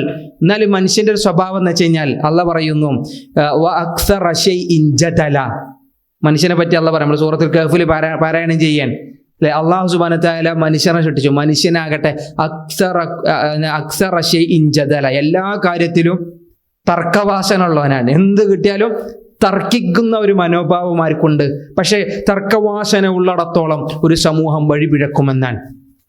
തർക്കവാസനയുള്ളിടത്തോളം ഒരു സമൂഹം വഴിപിടക്കുമെന്നാണ്. അതുകൊണ്ട് ആളുകളെ അടിച്ചിരുത്താനും ആളുകളോട് തർക്കം, എന്ത് വിഷയത്തിലും തർക്കിച്ച് അതിൽ പ്രശ്നങ്ങൾ ഉണ്ടാക്കാനും ഒരു വിശ്വാസി തുനിയരുത് എന്ന് അല്ലാഹു സുബ്ഹാനഹു വതആല ഓർമ്മിപ്പിക്കാൻ റസൂലുള്ളാഹി പറഞ്ഞു, അന സഈമും ബിബൈത്തിൻ ഫി റബദിൽ ജന്ന, സ്വർഗ്ഗത്തിന്റെ ഒരു മൂലയിൽ ഒരാൾക്ക് വീട് കെട്ടാൻ വേണ്ടി ഞാൻ അള്ളാഹുവിനോട് വാദിക്കും. ചോദിച്ചു വാങ്ങും. ആരാണവൻ? ലിമൻ തറക്കൽ മിറാ, മിറാ എന്ന് പറഞ്ഞാൽ തർക്കം ഉപേക്ഷിച്ചവൻ, അല്ലെ, തമ്മിലടി അല്ലെങ്കിൽ അങ്ങോട്ടും ഇങ്ങോട്ടുള്ള വൈരാഗ്യത്തെ എടുത്തു കളഞ്ഞവൻ. തനിക്ക് അവകാശമുണ്ട്, ന്യായം തൻ്റെ ഭാഗത്താണെന്നറിഞ്ഞിട്ടും ന്യായം തനിക്കാണ് എന്നറിഞ്ഞിട്ടും അവിടെ തർക്കം ഒഴിവാക്കാൻ വേണ്ടി അതിനെ വിട്ടുകൊടുത്തവൻ, തൻ്റെ അവകാശത്തെ വിട്ടുകൊടുത്തവൻ ആരോ, അവൻക്ക് ഞാൻ സ്വർഗത്തിൽ ഒരു മൂലയിൽ വീട് കിട്ടാൻ വേണ്ടി അള്ളാഹുവിനോട് വാദിക്കുമെന്നാണ് തിരുനബി സല്ലല്ലാഹു അലൈഹി വസല്ലം പറഞ്ഞത്. ഞാൻ പറഞ്ഞത് ഇതൊക്കെ ഹജ്ജ് നൽകുന്ന പാഠമാണ്. ഇതൊക്കെ ഓരോരുത്തരുടെ, ഇപ്പം നബിയുടെ ഹജ്ജിനെ വിശദീകരിക്കുമ്പോൾ ഈ സംഭവങ്ങൾ കൃത്യമായി നമുക്ക് ചരിത്രത്തോടൊപ്പം ചേർത്ത് കെട്ടി വായിക്കാനാകും. നബിയുടെ ഹജ്ജിനെ ഓരോ നിമിഷവും ഒപ്പിയെടുത്ത് വിശദീകരിക്കപ്പെട്ട ഹദീസുകളുണ്ട്. നമ്മളൊരിക്കൽ പറഞ്ഞു, ഏറ്റവും ദൈർഘ്യമേറിയ ഹദീസ് എന്ന് പറയുന്നത് ഹജ്ജിന്റെ ഹദീസാണ്. നബി സല്ലല്ലാഹു അലൈഹി വസല്ലമയുടെ ഹജ്ജിനെ വിശദീകരിച്ച ഹദീസാണ്. ജാബിർ ഇബ്നു അബ്ദില്ല എന്ന സ്വഹാബിയാണ് നബിയുടെ ഹജ്ജിനെ പറ്റി വിശദീകരിക്കുന്നത്. നബി അവിടുത്തെ തിരുനബിയുടെ വീട്ടിൽ നിന്ന് ഖസ്വ എന്ന് പറയുന്ന ഒട്ടകപ്പുറത്ത് കയറിയിരുന്നത് മുതൽ അതിനെ പിടിച്ചു കുലുക്കി നബി സല്ലല്ലാഹു അലൈഹി വസല്ലമ മദീനയിലെ മീഖാത്ത് ദുൽഹുലൈഫയിൽ വന്നിറങ്ങി ഒരു ദിവസം അവിടെ അന്തിയുറങ്ങി മറ്റുള്ള സ്വഹാബികൾ വരുന്നത് വരെ നബി കാത്തു നിന്ന് അവിടെ നമസ്കരിച്ച രംഗം വരെ എന്തുണ്ട് ഈ ഹദീസിന്റെ വരികളിൽ കാണാൻ കഴിയും. ദുൽഹുലൈഫയിൽ റസൂൽ ഒരു ദിവസം അന്തി ഉറങ്ങും. കാരണം എന്താ വെച്ചാൽ നബിന്റെ കൂടെ ഹജ്ജ് ചെയ്യാൻ കുറെ ആൾക്കാർക്ക് ആഗ്രഹമുണ്ട്. അപ്പൊ അവരൊക്കെ എത്തിക്കോട്ടെ എന്നുള്ള നിലയ്ക്ക് യമനിൽ നിന്നും അതുപോലെ തന്നെ മറ്റു ഭാഗങ്ങളിൽ നിന്നൊക്കെ എന്ത് ചെയ്തിട്ടുണ്ട്, ഒരുപാട് ആളുകൾ അന്ന് മദീനയിൽ വന്നു നബിയുടെ കൂടെ ഇഹ്റാമിൽ കയറാൻ. നബി സല്ലല്ലാഹു അലൈഹി വസല്ലമയുടെ കൂടെ ആരൊക്കെ ഉണ്ട്? കുറെ സ്വഹാബത്തിന് മാത്രമല്ല, നബിയുടെ പത്നിമാര്, അല്ലെ, നബിയുടെ പത്നിമാരുണ്ട്, നബിയുടെ മക്കളുണ്ട്, അത് മാത്രവുമല്ല നബിയുടെ അനുചരന്മാരുണ്ട്, കുടുംബക്കാരുണ്ട്, എല്ലാവരും ഉണ്ട്. അങ്ങനെ എല്ലാവരും വന്ന് നബി സല്ലല്ലാഹു അലൈഹി വസല്ലമ ദുൽ ഖഅദ 25-നാണ് അവിടുത്തെ യാത്ര തുടങ്ങുന്നത്. മദീനയിൽ നിന്ന് മക്കയിലേക്കുള്ള യാത്ര 8-9 ദിവസം കഴിഞ്ഞാണ് തിരുനബി സല്ലല്ലാഹു അലൈഹി വസല്ലമ മക്കയിലെത്തുന്നത്. ആ മക്കയിലെത്തുന്നത് വരെയുള്ള സംഭവങ്ങളെ, ആ യാത്രയിലെ ഓരോ നിമിഷങ്ങളെ നബിയുടെ ഹദീസുകളിൽ പലയിടങ്ങളിലായി നമുക്ക് കാണാനാകും. എന്തെല്ലാം സംഭവങ്ങളാണെന്നറിയോ? നബി ഇഹ്റാമിൽ കയറിയത് മുതൽ, ഇഹ്റാമിന് മുമ്പുള്ള രംഗം പറഞ്ഞു, ഇനി ഇഹ്റാമിൽ കയറിയിട്ട് തന്നെ എങ്ങനെ ഹജ്ജ് ചെയ്യണം എന്ന് റസൂലുള്ളാഹി പഠിപ്പിച്ചു കൊടുക്കണം. ഓരോ രംഗവും പഠിപ്പിച്ചു കൊടുക്കുക. സ്വഹാബത്ത് ഇത് മുഴുവൻ ഒപ്പിയെടുക്കാൻ ഇങ്ങനെ റിപ്പോർട്ട് അറിയാത്ത നബിനോട് ചോദിക്കുകയാണ്, ചോദിച്ചറിഞ്ഞും ഒക്കെ. എന്നിട്ട് പിന്നെ ഈ ഹജ്ജും കഴിഞ്ഞ് തിരിച്ചു വരുന്ന സമയത്തും സ്വഹാബത്ത്, ഹജ്ജ് ചെയ്യാത്ത സ്വഹാബത്ത് ഹാജിമാരുടെ വിശേഷങ്ങൾ അന്വേഷിക്കുകയാണ്. ഹജ്ജ് എങ്ങനെയെന്ന് ചോദിച്ചറിയാൻ. ഇനി സ്വഹാബത്തിന്റെ നബിയുടെ കൂടെ ഹജ്ജ് ചെയ്ത സ്വഹാബികളുടെ നബിയുടെ കാലം കഴിഞ്ഞപ്പോൾ നബിയെ കാണാത്ത താബികൾ സ്വഹാബിമാരെടുത്ത് വന്നിട്ട് എന്ത് ചെയ്തിരുന്നു? ഹജ്ജിനെ സംബന്ധിച്ച് ചോദിച്ചറിഞ്ഞിരുന്നു എന്നാണ്. എങ്ങനെയായിരുന്നു ഹജ്ജ്? ഹജ്ജിനെ പറ്റി ഇങ്ങനെ ചോദിച്ചറിയുമ്പോൾ കൂടുതലൊരു ആവേശം. കാരണം മനസ്സ് അങ്ങോട്ട് ചായുന്ന മനസ്സാണെന്നല്ലേ ഇബ്രാഹിം നബി പ്രാർത്ഥിക്കുകയാണ്, അള്ളാഹുവേ അവരുടെ അഫ്ഇദകളെ, അവരുടെ ഹൃദയങ്ങളെ ചഹ്വി ഇലൈഹാൽ, അതിലേക്ക് ചായുന്ന മനസ്സാക്കണേ എന്ന് ഇബ്രാഹിം നബി പ്രാർത്ഥിച്ചു. ഇബ്രാഹിം നബി മരിച്ചിട്ടും ആ പ്രാർത്ഥനയ്ക്ക് അള്ളാഹു എന്ത് ചെയ്തു? ഉത്തരം നൽകിക്കൊണ്ടേയിരിക്കുന്നു. ഇന്നും നമ്മൾ പറഞ്ഞു, ഈ 17 ലക്ഷം ആളുകളുടെയും ഹൃദയം ആ കഅബാലയുമായി ചുറ്റിപ്പറ്റിയിട്ടാൻ. അതല്ലല്ലോ, അതിനപ്പുറത്ത് കോടാനുകോടി ജനങ്ങളുണ്ട്, വിശ്വാസികളുണ്ട്. നമ്മുടെ ഹൃദയം ആ മക്കയിലേക്ക് ചായൻ. അതാരുടെ പ്രാർത്ഥനയാൻ? ഇബ്രാഹിം നബി അലൈഹി സ്വലാത്തു വസ്സലാമയുടെ പ്രാർത്ഥന. പ്രാർത്ഥിച്ചാൽ ചിലപ്പോൾ നമ്മൾ ജീവിച്ചിരിക്കുന്ന കാലത്ത് ചിലപ്പോൾ നടക്കണമെന്നില്ല. ആ പ്രാർത്ഥന എപ്പോൾ ഫലിക്കും? നമ്മുടെ മരണശേഷം അത് യാഥാർത്ഥ്യമാകുമെന്നുള്ളതും ഇബ്രാഹിം നബി അലൈഹി സ്വലാത്തു വസ്സലാമയുടെ ജീവിതത്തിലെ വലിയൊരു പാഠമാണ്. നബി സല്ലല്ലാഹു അലൈഹി വസല്ലമ ഈ ഹജ്ജിൽ ഇങ്ങനെ ഓരോ രംഗത്തും നബി ഇങ്ങനെ പറഞ്ഞു കൊടുക്കും. ദാ ഈ കാണുന്നതാണ് ഓരോ മലയെ സംബന്ധിച്ച്. മദീന മുതൽ മക്ക വരെയുള്ള യാത്രക്കിടയിൽ ഓരോ മലകൾ കാണുമ്പോൾ റസൂലുള്ള പറയും, ദാ ഈ മലയുടെ അരികിലൂടെ ഇന്ന പ്രവാചകൻ ഇന്ന ഒട്ടകപ്പുറത്ത് പോകുന്ന രംഗങ്ങളെ വരെ റസൂലുള്ള ഞാനിതാ കാണുന്നു എന്ന് റസൂലുള്ള പറഞ്ഞിട്ട് ഇങ്ങനെ പറഞ്ഞു പോകുന്ന വരികളുണ്ട് ചില ഹദീസുകളിൽ. അങ്ങനെ ഓരോ മലകളെ കാണുമ്പോൾ റസൂലുള്ള പറയും, ഇനി ഓരോ താഴ്വാരകളിലൂടെ നടന്നു പോകുമ്പോൾ അവിടുത്തെ ചരിത്രപരമായ വാർത്തകളെ റസൂലുള്ള പറഞ്ഞു കൊടുക്കും. ഇനി അതിനപ്പുറത്ത് നബിന്റെ കൂടെ ഞാൻ പറഞ്ഞു, നബിന്റെ പത്നിമാരുണ്ടായിരുന്നു ആ യാത്രയിൽ. ഒരു അഞ്ചഷ എന്ന് പറഞ്ഞൊരു സഹാബി, അഞ്ചഷ ഭയങ്കര പാട്ടുകാരനായിരുന്നു. നല്ല ജാഹിലിയൻ കാലഘട്ടത്തിൽ നല്ല കവിതകൾ മനപ്പാടുള്ള ഒരാളായിരുന്നു. ആ പാട്ടിങ്ങനെ പാടിയിട്ട് ഒരു താളത്തില്ല. നമ്മളെപ്പോഴും ഒരു ടൂറൊക്കെ പോകുമ്പോൾ ഒരു പാട്ടൊക്കെ പാടി പോകുമ്പോൾ രസാൻ. പക്ഷെ ഹജ്ജിന് ടൂർ പോകണ മാതിരിയല്ല. പക്ഷേ ഈ ഒട്ടകങ്ങളെ കളിപ്പിക്കാൻ, കാരണം ഈ ഒട്ടകത്തിന്റെ ഡ്രൈവറാണ് ശരിക്കും ഈ അഞ്ചഷ. ഒട്ടകങ്ങളുടെ ഡ്രൈവർ എന്ന് പറഞ്ഞാൽ ഈ ഒട്ടകങ്ങൾക്ക് പുല്ലൊടുക്കാനും അതിന് വെള്ളം കൊടുക്കാനും അതിനെന്തെങ്കിലും പ്രയാസം വരുമ്പോൾ കെട്ടാനും, മാത്രമല്ല അതിൻ്റെ ഈ ഒട്ടകക്കെട്ടിലാണല്ലോ അതിൽ മുകളിലുണ്ടാവുക, സ്ത്രീകൾ അധികം അതിലായിരിക്കും. അങ്ങനെ എന്നിട്ട് ഇതിൻ്റെ മൂക്കയറും പിടിച്ചിട്ട് ഇതിനെ വലിച്ചു കൊണ്ടുപോകുന്ന ഏർപ്പാടാണ് അഞ്ചശക്കുള്ളത്. അത് നബി സല്ലല്ലാഹു അലൈഹി വസല്ലമയുടെ പത്നിമാർ, നമ്മുടെ ഉമ്മമാരുടെ ഒട്ടകങ്ങളെ ആര് നോക്കിയത്? അഞ്ചശ നോക്കിയത് എന്നാണ്. ആ ചരിത്രത്തിൽ ഇവരിങ്ങനെ അബിയാർ അലിയിൽ നിന്ന്, അതല്ലെങ്കിൽ നേരത്തെ പറഞ്ഞ നബിയുടെ മീക്കാത്തിൽ നിന്ന് അവിടെ നിന്ന് ഇങ്ങനെ പോകുന്നത് മുതൽ ദുൽഹുലൈഫിൽ മുതൽ കുറച്ച് വേഗതയിൽ, കുറച്ച് അപ്പുറത്തേക്ക് എത്തി പോകുന്ന പാട്ടും പാടി ആ പാട്ടിന്റെ ആവേശത്തിൽ അതിവേഗതയിൽ വലിച്ചു കൊണ്ടുപോയി ഒട്ടകങ്ങളെ റസൂലുള്ള അപ്പൊ വിളിച്ചു, യാ അഞ്ചശ റിഫ്കൻ ബിൽ ഖവാരീർ. അഞ്ചശ ഒന്ന് മെല്ലപ്പോ. റിഫ്കൻ, എന്താ റിഫ്കൻ? ഒരു എളിമ വേണം അല്ലെ? മാത്രമല്ല ഒരു നമ്മളറിയില്ല, വല്ലാതെ വേഗതയിലാക്കല്ല, കുറച്ചൊരു കരുണ കാണിക്ക്. ആരോട്? ബിൽ ഖവാരീർ. ഖവാരീർ എന്ന് പറഞ്ഞാൽ കാറൂറത്തും ജമ്മ ഖവാരീർ, ഈ ക്രിസ്റ്റൽ ഗ്ലാസുകൾക്കാ പറയാം അല്ലെ? എന്താണ് ഈ എന്താണ് ചില്ലിങ് കഷ്ണങ്ങളോട് നിങ്ങൾ കരുണ കാണിക്കുക അഞ്ചശ. അതാരാ ഉദ്ദേശിച്ചത്? നമ്മളെ വീട്ടിലെ പെണ്ണുങ്ങളെയാണ് അല്ലെ? അവര് പളുങ്കുപാത്രങ്ങളാണ് അല്ലെ? നമ്മളറിയില്ല, handle care, fragile handle care എഴുതിയിട്ട് നമ്മൾ സ്റ്റിക്കർ ഒട്ടിക്കൂലെ, അതേപോലെ റസൂലുള്ള പറയാണ് ഹാൻഡിൽ കെയർ. അവരെന്ത് ചെയ്യണം? ശരിക്ക് കൈകാര്യം ചെയ്യണം. ഒരിക്കലും അതിനെന്ത് ചെയ്യരുത്, അതിവേഗതയിൽ കൊണ്ടുപോയി അവർ ചിലപ്പോൾ അതിൽ നിന്ന് താഴെ വീണ് കൈകാലുകൾ മുറിയാനൊക്കെ ഉണ്ടാവും എന്നാണ് റസൂലുള്ള. ഓരോ സംഭവങ്ങൾ അതിൽ വന്ന നബിയുടെ ഓരോ വരികൾ എന്ത് ചെയ്തിട്ടുണ്ട്? സ്വഹാബത്ത് റിപ്പോർട്ട് ചെയ്തിട്ടുണ്ട്. അപ്പൊ ആ ഹജ്ജിനെ പറ്റിയുള്ള വായനകളിലൂടെ ഒരു ചരിത്രം പോലെ ആ യാത്രയിലുണ്ടായ സംഭവങ്ങൾ, ഇനി ഹജ്ജിന്റെ നുസുക്കുകൾ, അതിന്റെ കർമ്മങ്ങൾ ഒക്കെ ചോദിച്ചറിയാൻ നമുക്കുണ്ട് ഹാജിമാരോട്. ഇനി നമ്മൾ പോയി കഴിഞ്ഞു കഴിഞ്ഞാൽ നമ്മളത് നമുക്ക് പ്രിയപ്പെട്ടവരെ പറഞ്ഞു കൊടുക്കാനുള്ള കാര്യവും എന്ത് ചെയ്യും? ഈ കാര്യം നമ്മളെ ഓർമ്മിപ്പിക്കുകയാണ്. ഞാൻ പറഞ്ഞത് ഈ ഗ്രന്ഥങ്ങളിലൊക്കെ ഓരോ ഹജ്ജിന്റെ യാത്രകൾ, ഹജ്ജിന്റെ തയ്യാറെടുപ്പുകൾ, ഹജ്ജുമായി ബന്ധപ്പെട്ട് ഹജ്ജ് കഴിഞ്ഞു വരുമ്പോൾ അവർക്കുണ്ടായിരുന്ന മാനസികമായ അവരുടെ അനുഭൂതികൾ ഒക്കെ പങ്കുവെക്കുന്നതാണ് ഇത്തരം ഗ്രന്ഥങ്ങൾ. ഞാൻ പറഞ്ഞു വരുന്നത്, കുറേ ഹാജിമാർ വരികയാണ്, അവരോട് നമുക്ക് ചോദിക്കണം, നമുക്ക് അറിയണം. ഹജ്ജിനെ നമ്മൾ വല്ലാതെ കൊതിക്കുകയും വേണം, അള്ളാഹുവിനോട് പ്രാർത്ഥിക്കുകയും വേണം. കാരണം ഉമർ റളിയല്ലാഹു അൻഹുവിന്റെ ഹജ്ജ് 10 ആ 10 വർഷത്തെ 10 ഹജ്ജും വളരെ ലളിതമായ ഹജ്ജായിരുന്നു എന്നാണ്. ശരിക്കും ഒരു ഹാജിയുടെ ജീവിതത്തിൽ അതുണ്ടാവേണ്ടത്. ഹജ്ജ് കഴിഞ്ഞു നമ്മളൊക്കെ ആരെങ്കിലും ഹജ്ജ് ചെയ്തിട്ടുണ്ടെങ്കിൽ, ഹജ്ജ് ജീവിതം കഴിഞ്ഞു കഴിഞ്ഞാൽ നമുക്ക് ദുനിയാവിനോട് കുറച്ച് മോഹം കുറയണം, ആഖിറത്തിനോട് മോഹം കൂടണം. അതാണ് ഹജ്ജ് എന്നാണ്. കാരണം അത് എല്ലാ ഭൗതികതയെയും എല്ലാ സുഖ സൗകര്യങ്ങളെയും അള്ളാഹുവിന് വേണ്ടി ത്യജിച്ചിട്ടൊരു 10 ഏകദേശം ഒരു 10-12 അല്ലെങ്കിൽ 14 ദിവസം അയ്യാമത്തെ ശരീക്ക് വരെ കഴിഞ്ഞ് അതും കഴിഞ്ഞ് നിൽക്കുന്ന ആൾക്കാരൊക്കെ ഉണ്ടല്ലേ. ആ ഇതൊക്കെ മുഴുവൻ അനുഭവിച്ചത് ആർക്കു വേണ്ടിയാണ്? അള്ളാഹുവിന് വേണ്ടിയാണ്. അപ്പൊ അള്ളാഹുവിന് വേണ്ടി എന്ന് പറയുമ്പോൾ അത് പരലോകത്തിന്റെ നന്മക്ക് വേണ്ടിയാണ്. മഹാനായ ഹസനുൽ ബശരി റഹ്മത്തുള്ളാഹി അലൈഹി പറഞ്ഞു, ഒരാൾ മബ്റൂറായ ഹജ്ജ് ചെയ്തു എന്നുള്ളതിന് തെളിവ് അയാൾ ആരായിരിക്കും? അയ്യകൂന സാഹിദൻ ഫിദ് ദുനിയ വറാഗിമൻ ഫിൽ ആഖിറ. ദുനിയാവിനോട് അയാൾക്കൊരു വിരക്തി ഉണ്ടാവും. ഹജ്ജ് കഴിഞ്ഞ് വന്നു കഴിഞ്ഞാൽ പിന്നെ ദുനിയാവിന്റെ പിന്നിൽ അങ്ങനെ അങ്ങോട്ട് എന്താവൂല, പോവില്ല. ആഖിറത്തിൽ അയാൾക്ക് കൂടുതൽ പഴയ ഇതിനേക്കാളും എന്തുണ്ടാവും? ആവേശം വരണമെന്നാണ്. അത് ഹജ്ജ് സ്വീകരിക്കപ്പെട്ടോ എന്നുള്ളതിന് അടയാളം. വീണ്ടും ഈ സുഖലോലുപതി ആഖിറത്തിനെ സംബന്ധിച്ച് ശ്രദ്ധയല്ലേ? ആ ഹജ്ജ് സ്വീകരിക്കപ്പെടുമോ എന്നുള്ളതിൽ അയാൾ പുനഃപരിശോധന നടത്തണമെന്നാണ്.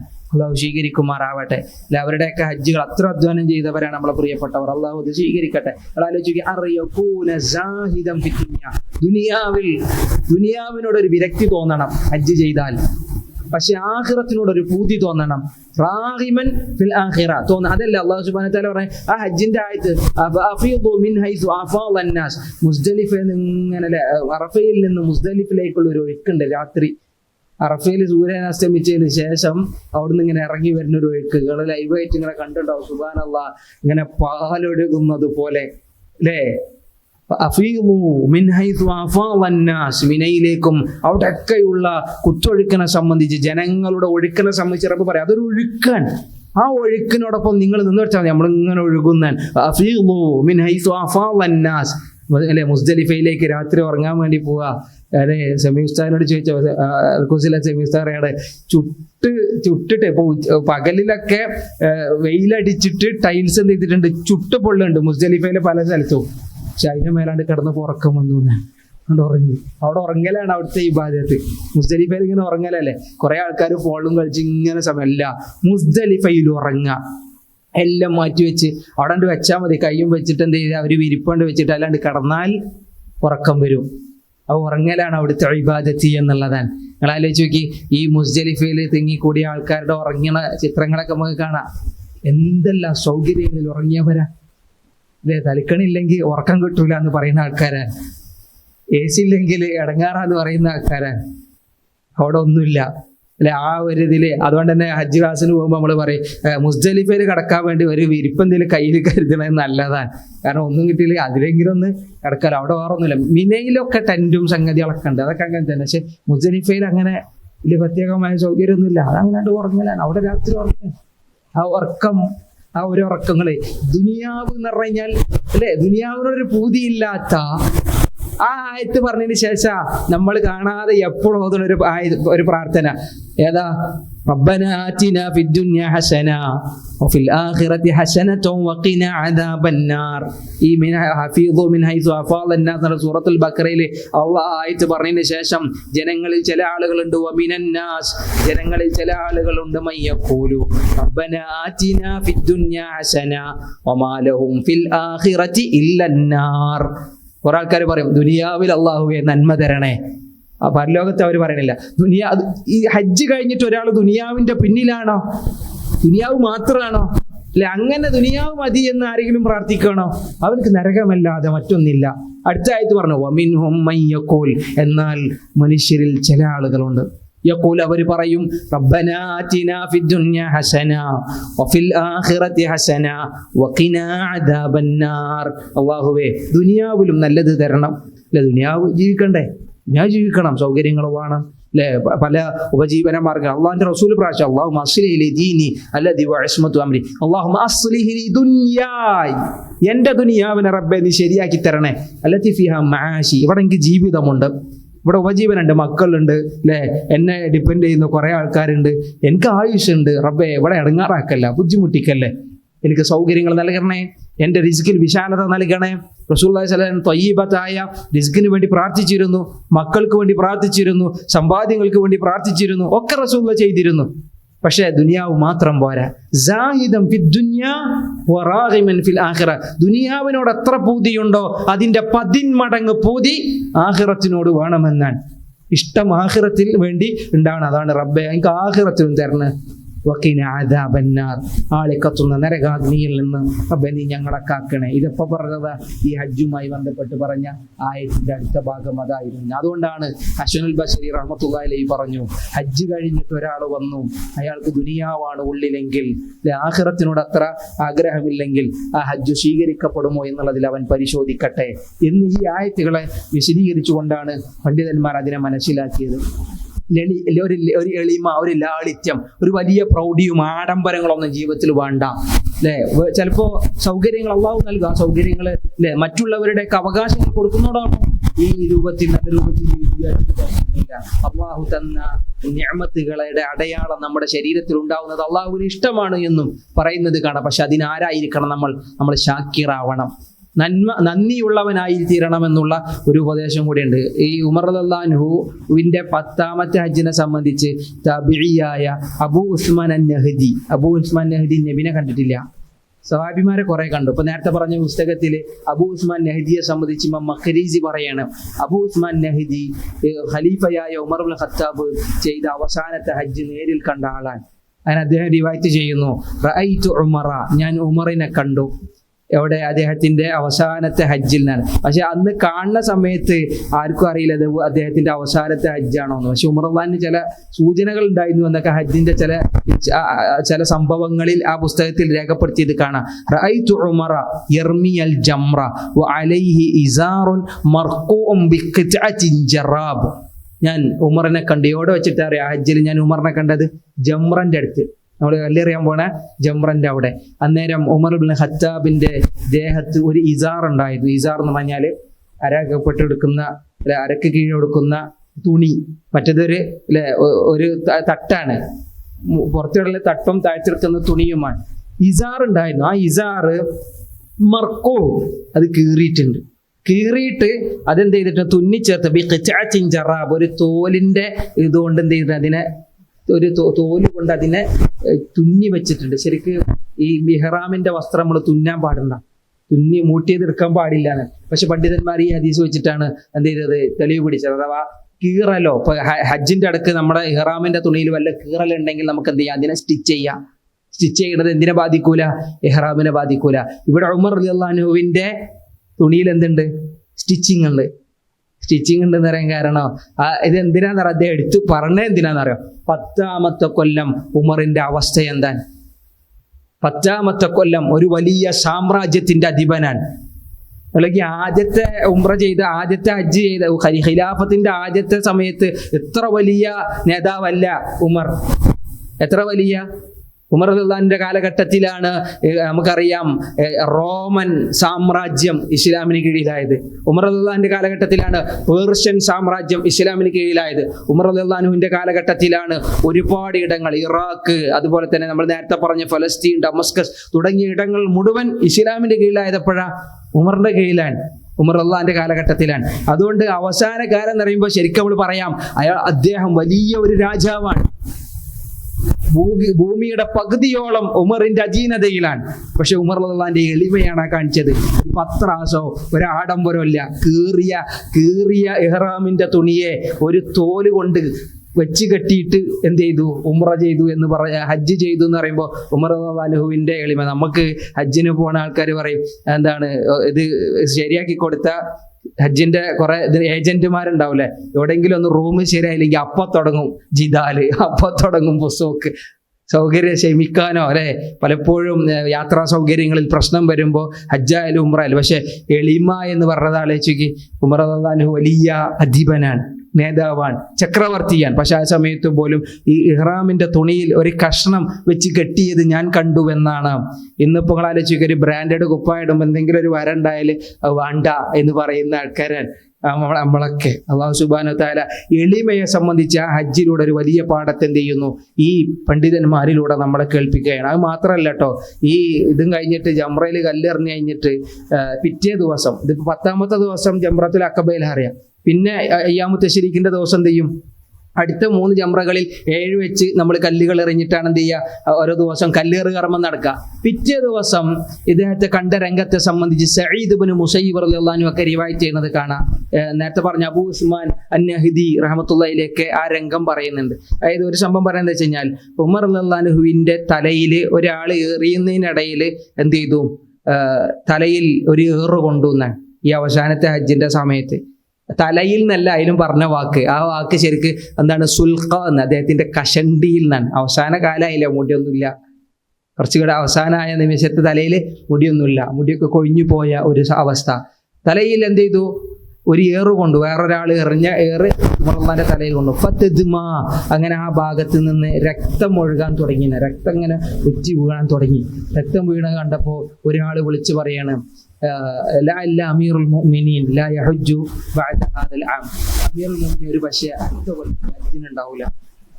അത് എന്താണെന്ന് വെച്ച് കഴിഞ്ഞാല്, അമീറുൽ മുഅ്മിനീൻ അടുത്ത കൊല്ലം ഹജ്ജിനുണ്ടാവില്ല എന്ന് പറഞ്ഞാൽ അയാൾ ഗൈബ് പറഞ്ഞൊന്നല്ല. നമ്മളറിയില്ല ചില ആൾക്കാരെ പറ്റി, ഇങ്ങനെ ചില ആൾക്കാരല്ല, ചില സംഭവങ്ങളുണ്ട്, ഇനിയിപ്പോൾ അത് നടക്കും തോന്നുന്നില്ല അല്ലെ എന്ന് നമ്മൾ പറയാറില്ലേ. അതെന്തെങ്കിലും ഒരു ഇൽമുൽ ഗൈബോ ഒരു ഔലിയായിട്ടോ ഒന്നുമല്ല. ഈ മനുഷ്യൻ അങ്ങനെ പറയാണ്. ആ ഒരു മുറി ഇങ്ങനെ വന്നത് കണ്ടപ്പോൾ, ഉമർ റളിയല്ലാഹുവിന്റെ തളർച്ച കണ്ടപ്പോൾ പറഞ്ഞു, അടുത്ത കൊല്ലം ഇനി എന്ത് ചെയ്യൂല ഹജ്ജിന്. കാരണം ഇതുവരെയുള്ള കൊല്ലം ഉമർ റളിയല്ലാഹു ഹജ്ജ് ചെയ്യാതെ പോയിട്ടില്ല. ഖലീഫയായിട്ട് എല്ലാ കൊല്ലം ഹജ്ജിന് വന്നാളാ. അടുത്ത കൊല്ലം ഉമർ ചിലപ്പോൾ ഹജ്ജിന് വരൂല എന്ന് പറഞ്ഞപ്പോൾ, ജംറയുടെ 2ാമത്തെ ജംറയുടെ അരികിൽ നിൽക്കുന്ന ഉമർ റളിയല്ലാഹു അൻഹു അങ്ങോട്ട് മാറി അള്ളാഹുവിനോട് പ്രാർത്ഥിക്കുമ്പോൾ പറയാണ്, ഈ മനുഷ്യനോട് പറയാണ്, നഅം, അമീറുൽ മുഅ്മിനീൻ അടുത്ത വർഷം ഹജ്ജ് ചെയ്യുകയില്ല. കാരണം ഞാനും മരണപ്പെടാനുള്ള അവസാനത്തെ നിമിഷങ്ങളിലേക്ക് എത്തി എന്നുള്ള തോന്നൽ ആർക്ക് വന്നു, ഉമർ റളിയല്ലാഹു അൻഹു വന്നു എന്നാണ്. അതെല്ലാവർക്കും വരണം. ഇപ്പോൾ ചില ആൾക്കാർ പറയില്ല എൻ്റെയൊക്കെ കഴിഞ്ഞാണ്. ചില ആൾക്കാരല്ലേ ചില സമയത്ത് ഇങ്ങനെ വസിയത്ത് പറയൽ തുടങ്ങും. ചില ആൾക്കാർ പറയുന്നത് അതേപോലെ അച്ചട്ടാവും ചെയ്യും. എന്തെങ്കിലും ഒരു സാധനം പറഞ്ഞു കഴിഞ്ഞാൽ അത് അച്ചട്ട, നമ്മൾ കരിനാക്കുന്നോ എന്തൊക്കെ പറഞ്ഞ് കളിയാക്കിയാലും ഉണ്ടാവും. പക്ഷെ റസൂലുള്ളാഹിന്റെ ഒരു ഹദീസ് ഉണ്ട്, സ്വഹീഹായ ഒരു ഹദീസ്. അവിടെയാണ് ഉമറിന്റെ ഈ വാക്കിന് പ്രസക്തി ഉള്ളത്. ഉമർ റളിയല്ലാഹു അൻഹു അങ്ങനെ പറയാൻ ചിലപ്പോൾ സാധ്യത ഉണ്ടെന്ന് നബി മുമ്പേ പ്രവചിച്ചതാണ്. ഉമർ റളിയല്ലാഹു അൻഹുവിനെ സംബന്ധിച്ച് റസൂലുള്ളാഹി പറഞ്ഞതാണ്. അതെപ്പോഴാണ്? ഒരിക്കൽ റസൂലുള്ളാഹി സ്വല്ലല്ലാഹു അലൈഹി വസല്ലം പറയാണ്, നിങ്ങൾക്ക് മുമ്പുള്ള സമുദായങ്ങളിൽ ചില ആളുകളുണ്ട്, മുഹദ്ദസൂൻ, നിങ്ങൾക്ക് മുമ്പുള്ള സമൂഹങ്ങളിൽ ചില മുഹദ്ദസീങ്ങളുണ്ട്. അല്ല, മുഹദ്ദിസ് എന്ന് പറഞ്ഞാൽ ഹദീസ് പണ്ഡിതന്മാരല്ല അവിടെ ഉദ്ദേശം. അവര് ചിലപ്പോൾ പറയും, അല്ലാഹു യുജിരി അസ്സിദ്ഖു അലാ അൽസിനതിഹിം, അല്ലാഹു സുബ്ഹാനഹു വ തആല അവരുടെ നാവുകളിലൂടെ സത്യത്തെ ചിലപ്പോൾ പുറത്തു കൊണ്ടുവരും. ഇനി എൻ്റെ ഉമ്മത്തിൽ അങ്ങനെ ഒരാളുണ്ടാകുമായിരുന്നെങ്കിൽ ഫഇന്നഹു ഉമറു, അതാരാൻ? അത് ഉമറാൻ. ഉമർ ചിലപ്പോൾ എന്തെങ്കിലും ഒരു കാര്യം അങ്ങനെ മുൻകൂട്ടി പ്രവചിച്ച് പറഞ്ഞിട്ടുണ്ടെങ്കിൽ ചിലപ്പോൾ അതെന്താകും, സത്യമാകും. ഇമാം ബുഖാരി, ഇമാം മുസ്ലിം അവിടെ സ്വഹീഹുകളിൽ രേഖപ്പെടുത്തിയത് ആയിഷ റളിയല്ലാഹു അൻഹ റിപ്പോർട്ട് ചെയ്യുന്ന ഒരു ഹദീസായിട്ട് നമുക്ക് വായിക്കാൻ കഴിയും. ഇവിടെ ഉമർ ആ സമയത്ത് പറയാം, അടുത്ത വർഷം ആരുണ്ടാവില്ല, അമീറുൽ മുഅ്മിനീൻ ഹജ്ജ് ചെയ്യുകയില്ല എന്ന് അവിടെ നിന്ന് പറഞ്ഞു. അത് തോന്നലാണ്. കാരണം അവസാന സമയത്തായപ്പോൾ ഉമർ റളിയല്ലാഹു അൻഹുവിനൊക്കെ തോന്നി തുടങ്ങിയെന്നാണ്. അബ്തഹ്, മദീനയിലേക്കുള്ള തിരിച്ചുപോക്കിൽ അബ്തഹ് എന്ന് പറയുന്ന സ്ഥലത്ത് ഉമർ റളിയല്ലാഹു അൻഹു ഇറങ്ങി. അബ്തഹ് എന്ന് പറഞ്ഞാൽ മക്കന്ന് തൊട്ടടുത്താണ്, മദീനയിലേക്ക് എത്തുന്നതിന്റെ മുന്നേ. അവിടെ ഒരു മണലിൽ ഉമർ റളിയല്ലാഹു അൻഹു മണലിനെ കൂട്ടി വെച്ചു എന്നാണ് സഈദ് ഇബ്നു മുസയ്യിബ് റളിയല്ലാഹു അൻഹു റിവായത്ത് ചെയ്യാൻ, താബിഇയാണ്. അദ്ദേഹം പറയാണ്, ഒരു അബ്തഹിലെ ഒരു മണലിനെ കൂനകളാക്കി വെച്ച് അതിന്റെ മുകളിൽ ഉമർ റളിയല്ലാഹു അൻഹു തട്ടം വിരിച്ചു. എന്നിട്ട് കൈകൾ ആകാശത്തേക്ക് ഉയർത്തിയിട്ട് അവിടെ ഇസ്തൽഖ എന്ന് പറഞ്ഞാൽ മലർന്നു കടന്നു എന്ന്. നമ്മളല്ലേ അവസാനം അങ്ങോട്ട് ക്ഷീണക്കായി, നിങ്ങൾ ആലോചിക്കുക, ഹജ്ജാണ്, കുറേ കഷ്ടപ്പെട്ട് നടന്നൊക്കെ ചെയ്തു വന്നപ്പോൾ ഒരു ആശ്വാസത്തിന് വേണ്ടി കിടക്കൂലേ. പ്രത്യേകിച്ച് പ്രായാധിക്യാണെങ്കിൽ ഒന്നിങ്ങനെ സൈഡാവും. ആ സൈഡാവലാണ് ശരിക്ക്. ഉമർ റളിയല്ലാഹു അൻഹു അവിടെ ഇങ്ങനെ കടന്നു എന്നാണ്. മലർന്ന് കടന്നിട്ട് കൈകൾ ആകാശത്തേക്ക് ഉയർത്തിയിട്ട് അള്ളാഹുവിനോട് പ്രാർത്ഥിക്കുകയാണ്, അല്ലാഹുമ്മ, അള്ളാഹുവേ, ഖദ് കബറത് സിന്നി, എൻ്റെ വയസ്സ് കൂടി, പ്രായമായിട്ടുണ്ടല്ലേ, പഴയ ഉമറല്ല, ഇപ്പോൾ പ്രായം കൂടി. വളഉഫ ഖുവ്വതി, എൻ്റെ ശക്തി ക്ഷയിച്ചു, പഴയ പവർ ഇപ്പല്ല. ഉമറിന് പണ്ട് ഭയങ്കര പവറായിരുന്നു. ഉമർ റളിയല്ലാഹു അൻഹു ഭയങ്കര ധീരനാണ്, ശക്തനാണ് എന്നൊക്കെ നമ്മൾ വായിച്ചതാണ്. പക്ഷെ അവസാന നിമിഷങ്ങളിൽ റബ്ബിനോട് പറയാം, റബ്ബേ, പ്രായം കൂടി, എനിക്ക് ശക്തി ക്ഷയിച്ചിട്ടുണ്ട്, മാത്രവുമല്ല ഇനി ഈ സമയത്ത് അള്ളാഹുവേ, ഒരാളോട് ഞാൻ അനീതി കാണിക്കുമോ എന്ന് ഞാൻ എന്ത് ചെയ്യുന്നു, ഭയപ്പെടുന്നു. ഇതുവരെ നീതിമാനായ ഉമറാൻ ചിലപ്പോൾ ഇനി അവസാന നിമിഷത്തെ ആരെങ്കിലും നീതി ചോദിച്ചു വരുമ്പോൾ ചിലപ്പോൾ അവിടെ നീതിയെ നിറവേറ്റാൻ എനിക്ക് സാധിക്കണമെന്നില്ല, കാരണം ഓർമ്മക്കുറവുണ്ട്, ശക്തി കുറവുണ്ട്, ബലക്കുറവുണ്ട്, പലതുണ്ട്. ചിലപ്പോൾ പോലെ പ്രായാധിക്യം വരുമ്പോൾ പലതും ചിലപ്പോൾ നമ്മൾ ചെയ്തു പോകും. അതുകൊണ്ട് ഫഖ്ബിദ്നി ഇലൈക ഗൈറ മുഫർരിത്തിൻ വലാ മഫ്തൂൻ, അല്ലാഹുവേ നീ എന്നെ നിന്നിലേക്ക് എടുക്കണേ, ഒരു മുഫർരിത്തുമില്ല, ഒരു ആളോടും അക്രമം കാണിക്കാത്തവനായി, ഒരാളുടെയും അവകാശത്തെ കവരാത്തവനായി, അമാനത്തിന്റെ വിഷയത്തിൽ വീഴ്ച വരുത്താത്തവനായി, ഒരു ഫിത്നയിൽ അകപ്പെടാത്തവനായി റബ്ബേ നീ എന്നെ മരിപ്പിക്കണേ എന്ന് അവിടെ കിടന്ന് പ്രാർത്ഥിച്ചു എന്നാണ്. നിങ്ങൾ ആലോചിച്ച് നോക്കി, ദുൽഹിജ്ജ അയ്യാമു തശ്രീഖും കഴിഞ്ഞാൽ ഏകദേശം 15-16 ദിവസങ്ങൾ കഴിഞ്ഞിട്ടുള്ളൂ.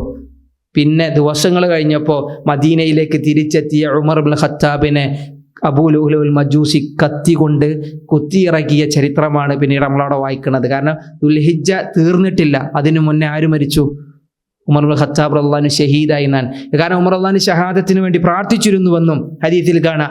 ഒരിക്കലും മരിക്കാൻ വേണ്ടി ആരും മോഹിക്കാൻ പാടില്ല, ഇവിടെ മരിക്കാൻ വേണ്ടി പ്രാർത്ഥിക്കാനും പാടില്ല. ഇവിടെ ഉമർ പ്രാർത്ഥിച്ചത് എന്തിനാ വെച്ച് കഴിഞ്ഞാൽ ഫിത്നയിൽ അകപ്പെടാതിരിക്കാൻ. കാരണം ഫിത്ന എന്ന് പറഞ്ഞു കഴിഞ്ഞാൽ ഭയങ്കരാണ്. അൽ ഫിത്നതു അശദ്ദു മിനൽ ഖത്ൽ. ഫിത്ന പറഞ്ഞാൽ പല രീതിയിലുള്ള പരീക്ഷണം, നമ്മുടെ ദീനിനെ തകർക്കുന്ന പരീക്ഷണം വരികയാണെങ്കിൽ അള്ളാഹിനോട് ചോദിക്കുക, റബ്ബേ എൻ്റെ ഈമാൻ പോവുകയാണെങ്കിൽ അതിന് മുന്നേ നീ എന്നെ മരിപ്പിക്കണേ. അല്ലേ? അള്ളാഹുവിന് മഅസിയത്ത് കാണിക്കുന്ന രൂപത്തിൽ ഈമാനില്ലാത്ത മരണം, അങ്ങനത്തെ ഒരു അവസരത്തിൽ ഞാൻ അകപ്പെടുകയാണെങ്കിൽ റബ്ബേ നീ എന്നെ അതിന് മുന്നേ മരിപ്പിക്കണേ എന്ന് പ്രാർത്ഥിക്കുക. റസൂല പ്രാർത്ഥിക്കാൻ വേണ്ടി പറഞ്ഞിരുന്നു ഞാൻ. ഇത് റസൂല പഠിപ്പിച്ചു കൊടുത്ത പ്രാർത്ഥന. അതെപ്പോഴാ? അതിന് വലിയ ചരിത്രം പറയാണ്ട് ഈ ഒരു പ്രാർത്ഥന റസൂല പഠിപ്പിച്ചു കൊടുത്തുകൊണ്ടാണ് ഉമർ അള്ളാഹിന് ആ സംഭവം പറഞ്ഞത്. മുആദ് ഇബ്നു ജബൽ റളിയല്ലാഹു അൻഹു ഒരു ദിവസം റസൂലുള്ളാഹി സ്വല്ലല്ലാഹു അലൈഹി വസല്ലം സുബഹി നമസ്കരിക്കാൻ വേണ്ടി വരികയാണ്. സുബഹി നമസ്കരിക്കാൻ വേണ്ടി കുറെ കാത്തുന്നു സഹാബികൾ. പക്ഷെ നബി കാണുന്നില്ല, നബിനെ കാണുന്നില്ല. മുആദ് റളിയല്ലാഹു അൻഹു പറയണേ, അതാ സൂര്യൻ ഉദിക്കാനായി എന്ന് നമുക്ക് തോന്നി. സൂര്യൻ ഉദിച്ചു കഴിഞ്ഞാൽ സുബഹിന്റെ നേരം കഴിയൂലേ. പക്ഷെ നബിന്റെ ഓടിക്കതച്ച് വരുന്നു. ശരിയാൻ നബി വേഗം വന്നു, ഓടിക്കതച്ച് വന്നിട്ട് റസൂൽ എന്ത് ചെയ്തു? നമസ്കരിച്ചു. നബി നമസ്കരിച്ചു എന്ന് മാത്രമല്ല, ഫജൗവസ ആ നിസ്കാരം പെട്ടെന്ന് തന്നെ റസൂൽ നിർവഹിച്ചു. റസൂലുള്ളാഹി സ്വല്ലല്ലാഹു അലൈഹി വസല്ലം തിരിഞ്ഞു നിന്നിട്ട് പറഞ്ഞു, നിങ്ങൾ അവിടെ തന്നെ ഇരിക്കുക, സൊഫിൽ തന്നെ ഇരിക്കുക, നിങ്ങളെല്ലാവരും സൊഫിൽ തന്നെ ഇരിക്കുക, കമ അൻതും നിങ്ങൾ എങ്ങനെ ചെയ്യുന്നു അതേപോലെ തന്നെ ഇരിക്കുക. അതെ, ഞാനൊരു കുറച്ച് കാര്യം പറയാൻ പോകണം, കഴിഞ്ഞിട്ട് കേട്ടിട്ട് എന്ത് ചെയ്താൽ മതി, പോയാൽ മതി എന്നാണ്. നബി സല്ലല്ലാഹു അലൈഹി വസല്ലമ ഇങ്ങനെ തിരിഞ്ഞു നിന്നിട്ട് സ്വഹാബിയോട് പറയണേ, ഞാൻ നേരം വൈകാനൊരു കാരണം ഉണ്ടായിരുന്നു. നേരം വൈകാനുള്ള കാരണം എന്താ വെച്ച് കഴിഞ്ഞാൽ, രാത്രി ഞാൻ നിന്ന് നമസ്കരിച്ചു, ഓതുണ്ടാക്കി ഞാൻ നമസ്കരിച്ചപ്പോൾ എനിക്കിങ്ങനെ എനിക്ക് മയക്കം വന്നു. നിസ്കാരം ഇങ്ങനെ നീണ്ടുപോയപ്പോൾ ഒരു മയക്കം വന്നപ്പോൾ ഞാൻ എന്ത് ചെയ്തു, ഒന്ന് നമസ്കാരം കഴിഞ്ഞ് ഞാൻ അവിടെ ഒന്ന് കടന്നു. പിന്നെ ഞാൻ എണീറ്റു. പിന്നെ ഞാൻ ആ നമസ്കാരത്തിനിടയിൽ ഞാനങ്ങ് മയങ്ങി തുടങ്ങിയപ്പോൾ ഫൈദാ അന ബി റബ്ബി, ഞാൻ എൻ്റെ റബ്ബിൻ്റെ അരികത്ത് നിൽക്കുന്നത് പോലെ എനിക്ക് എന്ത് ചെയ്തു, കാണിക്കപ്പെട്ടു. നബി അള്ളാഹുവിനെ കണ്ടു എന്ന് പറഞ്ഞാൽ നേരിട്ടുള്ള കാഴ്ചയല്ല. ഇബ്നു അബ്ബാസ് അള്ളഹാന് പറഞ്ഞിട്ട് ഒരിക്കലും ഒരാളും ദുനിയാവിൽ അള്ളാഹിനെ കണ്ടിട്ടില്ല. പക്ഷേ നബി സല്ലല്ലാഹു അലൈഹി വസല്ലം റആഹു ബി ഖൽബിഹി, അവിടുത്തെ ഹൃദയം കൊണ്ട് അള്ളാഹുവിനെ ദർശിച്ചു എന്ന് പലപ്പോഴും പറഞ്ഞത് കാണാം. ഇവിടെ അതേപോലെ അള്ളാഹുവിനെ ദർശിച്ചു. ഫി അഹ്സനി സൂറ, അള്ളാഹുവിൻ്റെ ഏറ്റവും നല്ല സുന്ദരമായ രൂപത്തിൽ ഞാൻ അള്ളാഹുവിനെ കണ്ടു എന്നാണ്. അങ്ങനെ അള്ളാഹുവിനെ കണ്ടപ്പോൾ അള്ളാഹു സുബ്ഹാനഹു വ തആല എന്നോട് പറഞ്ഞു, യാ മുഹമ്മദേ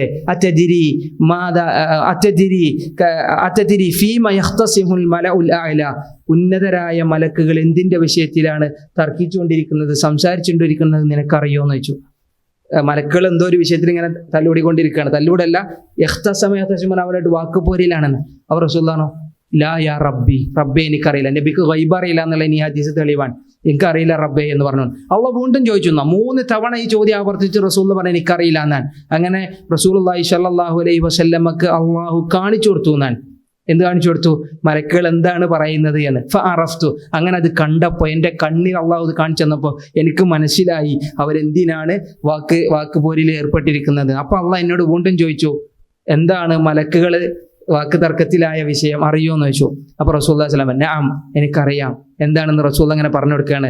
അഥവാ ഒരാള് എന്താണ് പള്ളിയിൽ ഒരു നമസ്കാരം കഴിഞ്ഞ് അടുത്ത നമസ്കാരം കഫാറാത്തുകളെ സംബന്ധിച്ചാണ്. കഫാറാത്ത് എന്ന് പറഞ്ഞാൽ പാപമോചനത്തെ സംബന്ധിച്ചാണ് മലക്കുകൾ തർക്കിക്കുന്നത്. കുറേ അമലുകളുണ്ട്. ആ അമല് ചെയ്യുന്നിടത്തോളം മുക്കഫിറ എന്താ കഫാറത്ത് എന്ന് പറഞ്ഞാൽ നമുക്ക് പാപമോചനമാണ്, പ്രായശ്ചിത്താണ്.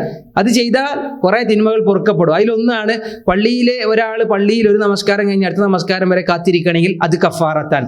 അതുപോലെ തന്നെ ഇസ്ബാഉൽ വുളു അലൽ മക്കാരി, വെറുപ്പുള്ള സമയത്ത് വുളു ചെയ്യുന്നത് കഫാറത്താണ്. ഇങ്ങനെ കുറേ ഇത്ആമുത്താം, ആളുകളെ ഭക്ഷിപ്പിക്കുന്നത് കഫാറത്താണ്. കുറേ സംഭവങ്ങൾ ഇങ്ങനെ പറഞ്ഞു എന്നാണ്. റസൂലുള്ളാഹി സ്വല്ലല്ലാഹു അലൈഹി വസല്ലം പറയാണ്, ഈ സംഭവം പഠിപ്പിച്ചു കൊടുത്തിട്ട് നബി സല്ലല്ലാഹു അലൈഹി വസല്ലമയോട് അള്ളാഹു പറഞ്ഞു, സെൽ, ഇനി നിനക്ക് എന്താ വേണ്ടത് ചോദിക്കുന്നു പറഞ്ഞു. അള്ളാഹുവിൻ്റെ റസൂൽ അവിടെ അള്ളാഹുവിനോട് പ്രാർത്ഥിച്ച പ്രാർത്ഥനയാണ് അല്ലാഹുമ്മ, അള്ളാഹുവേ എന്ന് വിളിച്ചിട്ട് ഇങ്ങനെ തുടങ്ങാൻ.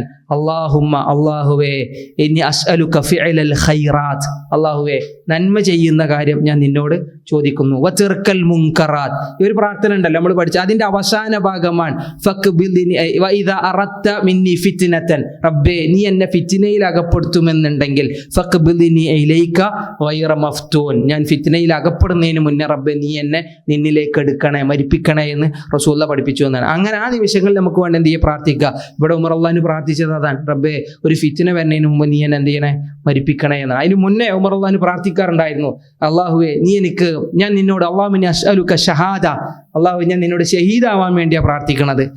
മാത്രവുമല്ല എവിടെ അത് ഫീ ബലദി റസൂലിക്ക, നിന്റെ റസൂലിന്റെ നാട്ടിൽ കടന്ന് മരിക്കാനാണ് എൻ്റെ ആഗ്രഹം. ഇത് പ്രാർത്ഥിക്കുമ്പോൾ ചില ആൾക്കാർ ഉമറിനോട് ചോദിച്ചിരുന്നല്ലോ, ഇവിടെ ഇനി ഷഹീദാവാനുള്ള അവസരം. കാരണം എന്താണ്, നാനാഭാഗങ്ങളിലും ഇസ്ലാമിക രാജ്യമാണ്. കാരണം ഇസ്ലാം എല്ലായിടത്തും എത്തി. ഇനിയിപ്പോൾ ശത്രുക്കൾ വന്ന് ഇവിടെ ആക്രമിക്കാനുള്ള സാഹചര്യമില്ലല്ലോ, നീ എങ്ങനെ ഷഹീദാവുക എന്ന് ചോദിച്ചു വന്നാൽ അന്നേരം റസൂലുള്ളാഹി സ്വല്ലല്ലാഹു അലൈഹി വസല്ലം ഒരു ഹദീസ് കൽപ്പിച്ചു കൊടുക്കണം ഉമർ അള്ളാഹു പറയണേ, ഒരാൾ ഷഹാദത്തിന് അങ്ങേയറ്റം ആഗ്രഹിച്ചു, ഷഹീദാവണം എന്ന് അങ്ങേറ്റം ആഗ്രഹിച്ചാൽ അയാൾ വീട്ടിൽ വിരിപ്പിൽ കടന്ന് മരിച്ചാലും അള്ളാഹു അയാളെ ഷഹീദിന്റെ പദവിയിലേക്ക് ഉയർത്തുമെന്ന് പഠിപ്പിച്ചു കൊടുത്തു എന്നാണ്. അത് ഞാൻ അള്ളാഹിനോട് ചോദിക്കണമെന്നാണ്. പക്ഷെ അവസാന സമയത്ത് ഷഹീദായി. മരിക്കണ സമയത്തും ഉമർ അള്ളാഹു ചോദിച്ചു, ആരെന്നെ കുത്തിയത്? അപ്പോൾ പറഞ്ഞു അത് അബൂലുല ആണ് എന്ന് പറഞ്ഞപ്പോൾ പറയാൻ, അൽഹംദുലില്ലാഹില്ലദീ ശറഫനി, അല്ലേ, എന്നെ ഒരു മജൂസിയുടെ കൈകൊണ്ട് മരിക്കാൻ അവസരം ഒരുക്കിയ അള്ളാഹുവിന് സർവസ്തുതി. ഒരു മുസ്ലിമിന്റെ കൈ കൊണ്ടായില്ലല്ലോ എന്നുള്ള രീതിയിൽ അള്ളാഹുവിനെ സ്തുതിച്ച വരികൾ ഉമറിന്റെ ചരിത്രത്തിൽ കാണാം. ഞാൻ പറയുന്നത്, ആ മരിക്കണ സമയത്ത് പോലും ഉമർ അള്ളാഹു പറഞ്ഞത് ഒരാൾക്ക് അനീതി വരുത്താതെ, അമാനത്ത്, ജീവിതത്തിൽ കുറേ അമാനത്തുണ്ട് നമുക്ക്. ഹജ്ജ് കഴിഞ്ഞ ഒരാൾ, നിസ്കാരം കഴിഞ്ഞ ഒരാൾ, നോമ്പ് കഴിഞ്ഞ ഒരാൾ നമ്മുടെ കർമ്മത്തിൽ എന്ത് ചെയ്യാൻ പാടില്ല, വീഴ്ച വരുത്താൻ പാടില്ല. അത് നമ്മുടെ കർമ്മങ്ങളെ സ്വീകരിക്കുന്നതിൽ നിന്ന് തടഞ്ഞു നിർത്തുന്ന കാര്യങ്ങൾ, പ്രത്യേകിച്ച് അമാനത്ത് പോലുള്ള കാര്യങ്ങൾ എന്നാണ് ഇവിടെ ഓർമ്മിപ്പിച്ചത്. ഇതൊക്കെ ഓരോരുത്തരുടെ ഹജ്ജുകളാണ്, അല്ലെ. ഉമർ അള്ളാഹിന്റെ 10 ഹജ്ജുകളെ സംബന്ധിച്ച് പരാമർശമുണ്ട്. 10ാമത്തെ ഹജ്ജ് കൂടുതൽ ഹൃദയസ്പർശിയായതുകൊണ്ട് സൂചിപ്പിച്ചു എന്ന് മാത്രം. ഹാജിമാരോട് വിവരങ്ങൾ അന്വേഷിച്ചറിയുക, അവരിൽ നിന്ന് കാര്യങ്ങൾ പഠിക്കുക. അള്ളാഹു സുബ്ഹാനഹു വ തആല അനുഗ്രഹിക്കുമാറാവട്ടെ. നമ്മൾ അറിവില്ലായ്മകൾ അള്ളാഹു വിട്ട് പുറത്തു മാപ്പാക്കി തരുമാറാവട്ടെ. ഒരുപാട് നല്ല സൽക്കർമ്മങ്ങളുമായി പല സമയങ്ങളിൽ സജീവത കാണിക്കുന്നവരാൻ അള്ളാഹു സ്വീകരിക്കുമാറാവട്ടെ. നമ്മുടെ സമയങ്ങളിൽ, നമ്മുടെ സമ്പത്തുകളിൽ അള്ളാഹു ഖൈറും ബർക്കത്തും നൽകട്ടെ. അള്ളാഹു നമ്മുടെ തൊഴിലുകളിൽ എളുപ്പം നൽകട്ടെ. എല്ലാവിധ മാനസികമായ സംഘർഷങ്ങളിൽ നിന്നും പ്രയാസങ്ങളിൽ നിന്നും അള്ളാഹു നമ്മളെ കാത്തിരക്ഷിക്കുമാറാവട്ടെ. എല്ലാറ്റിലും അള്ളാഹു സുബ്ഹാനഹു വ തആല ഖൈറായത് നമുക്ക് നൽകി അനുഗ്രഹിക്കുമാറാവട്ടെ. നമ്മുടെ മക്കളിൽ, ഇണകളിലൊക്കെ അള്ളാഹു എല്ലാവിധ കൺകുളിർമയും പ്രദാനം ചെയ്യട്ടെ. പല പ്രയാസങ്ങളും ബുദ്ധിമുട്ടുകളും ഉള്ളവരുണ്ടാകും, അള്ളാഹു എളുപ്പം കൊടുക്കട്ടെ, ആശ്വാസം പകരട്ടെ. നമ്മുടെ ഉദ്ദേശ ലക്ഷ്യങ്ങൾക്ക് അള്ളാഹു എല്ലാവിധ സഹായവും നൽകി അനുഗ്രഹിക്കുമാറാവട്ടെ. നമ്മുടെ മാതാപിതാക്കൾക്ക് അള്ളാഹു എല്ലാ നന്മകളും കൊടുക്കട്ടെ. റഹ്മത്തും ആഫിയത്തും അള്ളാഹു മഗ്ഫിറത്തും നൽകി അവരെ അനുഗ്രഹിക്കട്ടെ. നമ്മളെ അവരെയും ജന്നാത്തുൽ ഫിർദൗസിൽ ഒരുമിച്ച് കൂട്ടി അനുഗ്രഹിക്കുമാറാവട്ടെ. വസല്ലല്ലാഹു അലാ നബീന മുഹമ്മദ് വഅലാ ആലിഹി വസഹ്ബിഹി വസല്ലം. ജസാക്കുമുല്ലാഹു ഖൈറ. അസ്സലാമു അലൈക്കും വറഹ്മത്തുള്ളാഹി വബറകാതുഹു.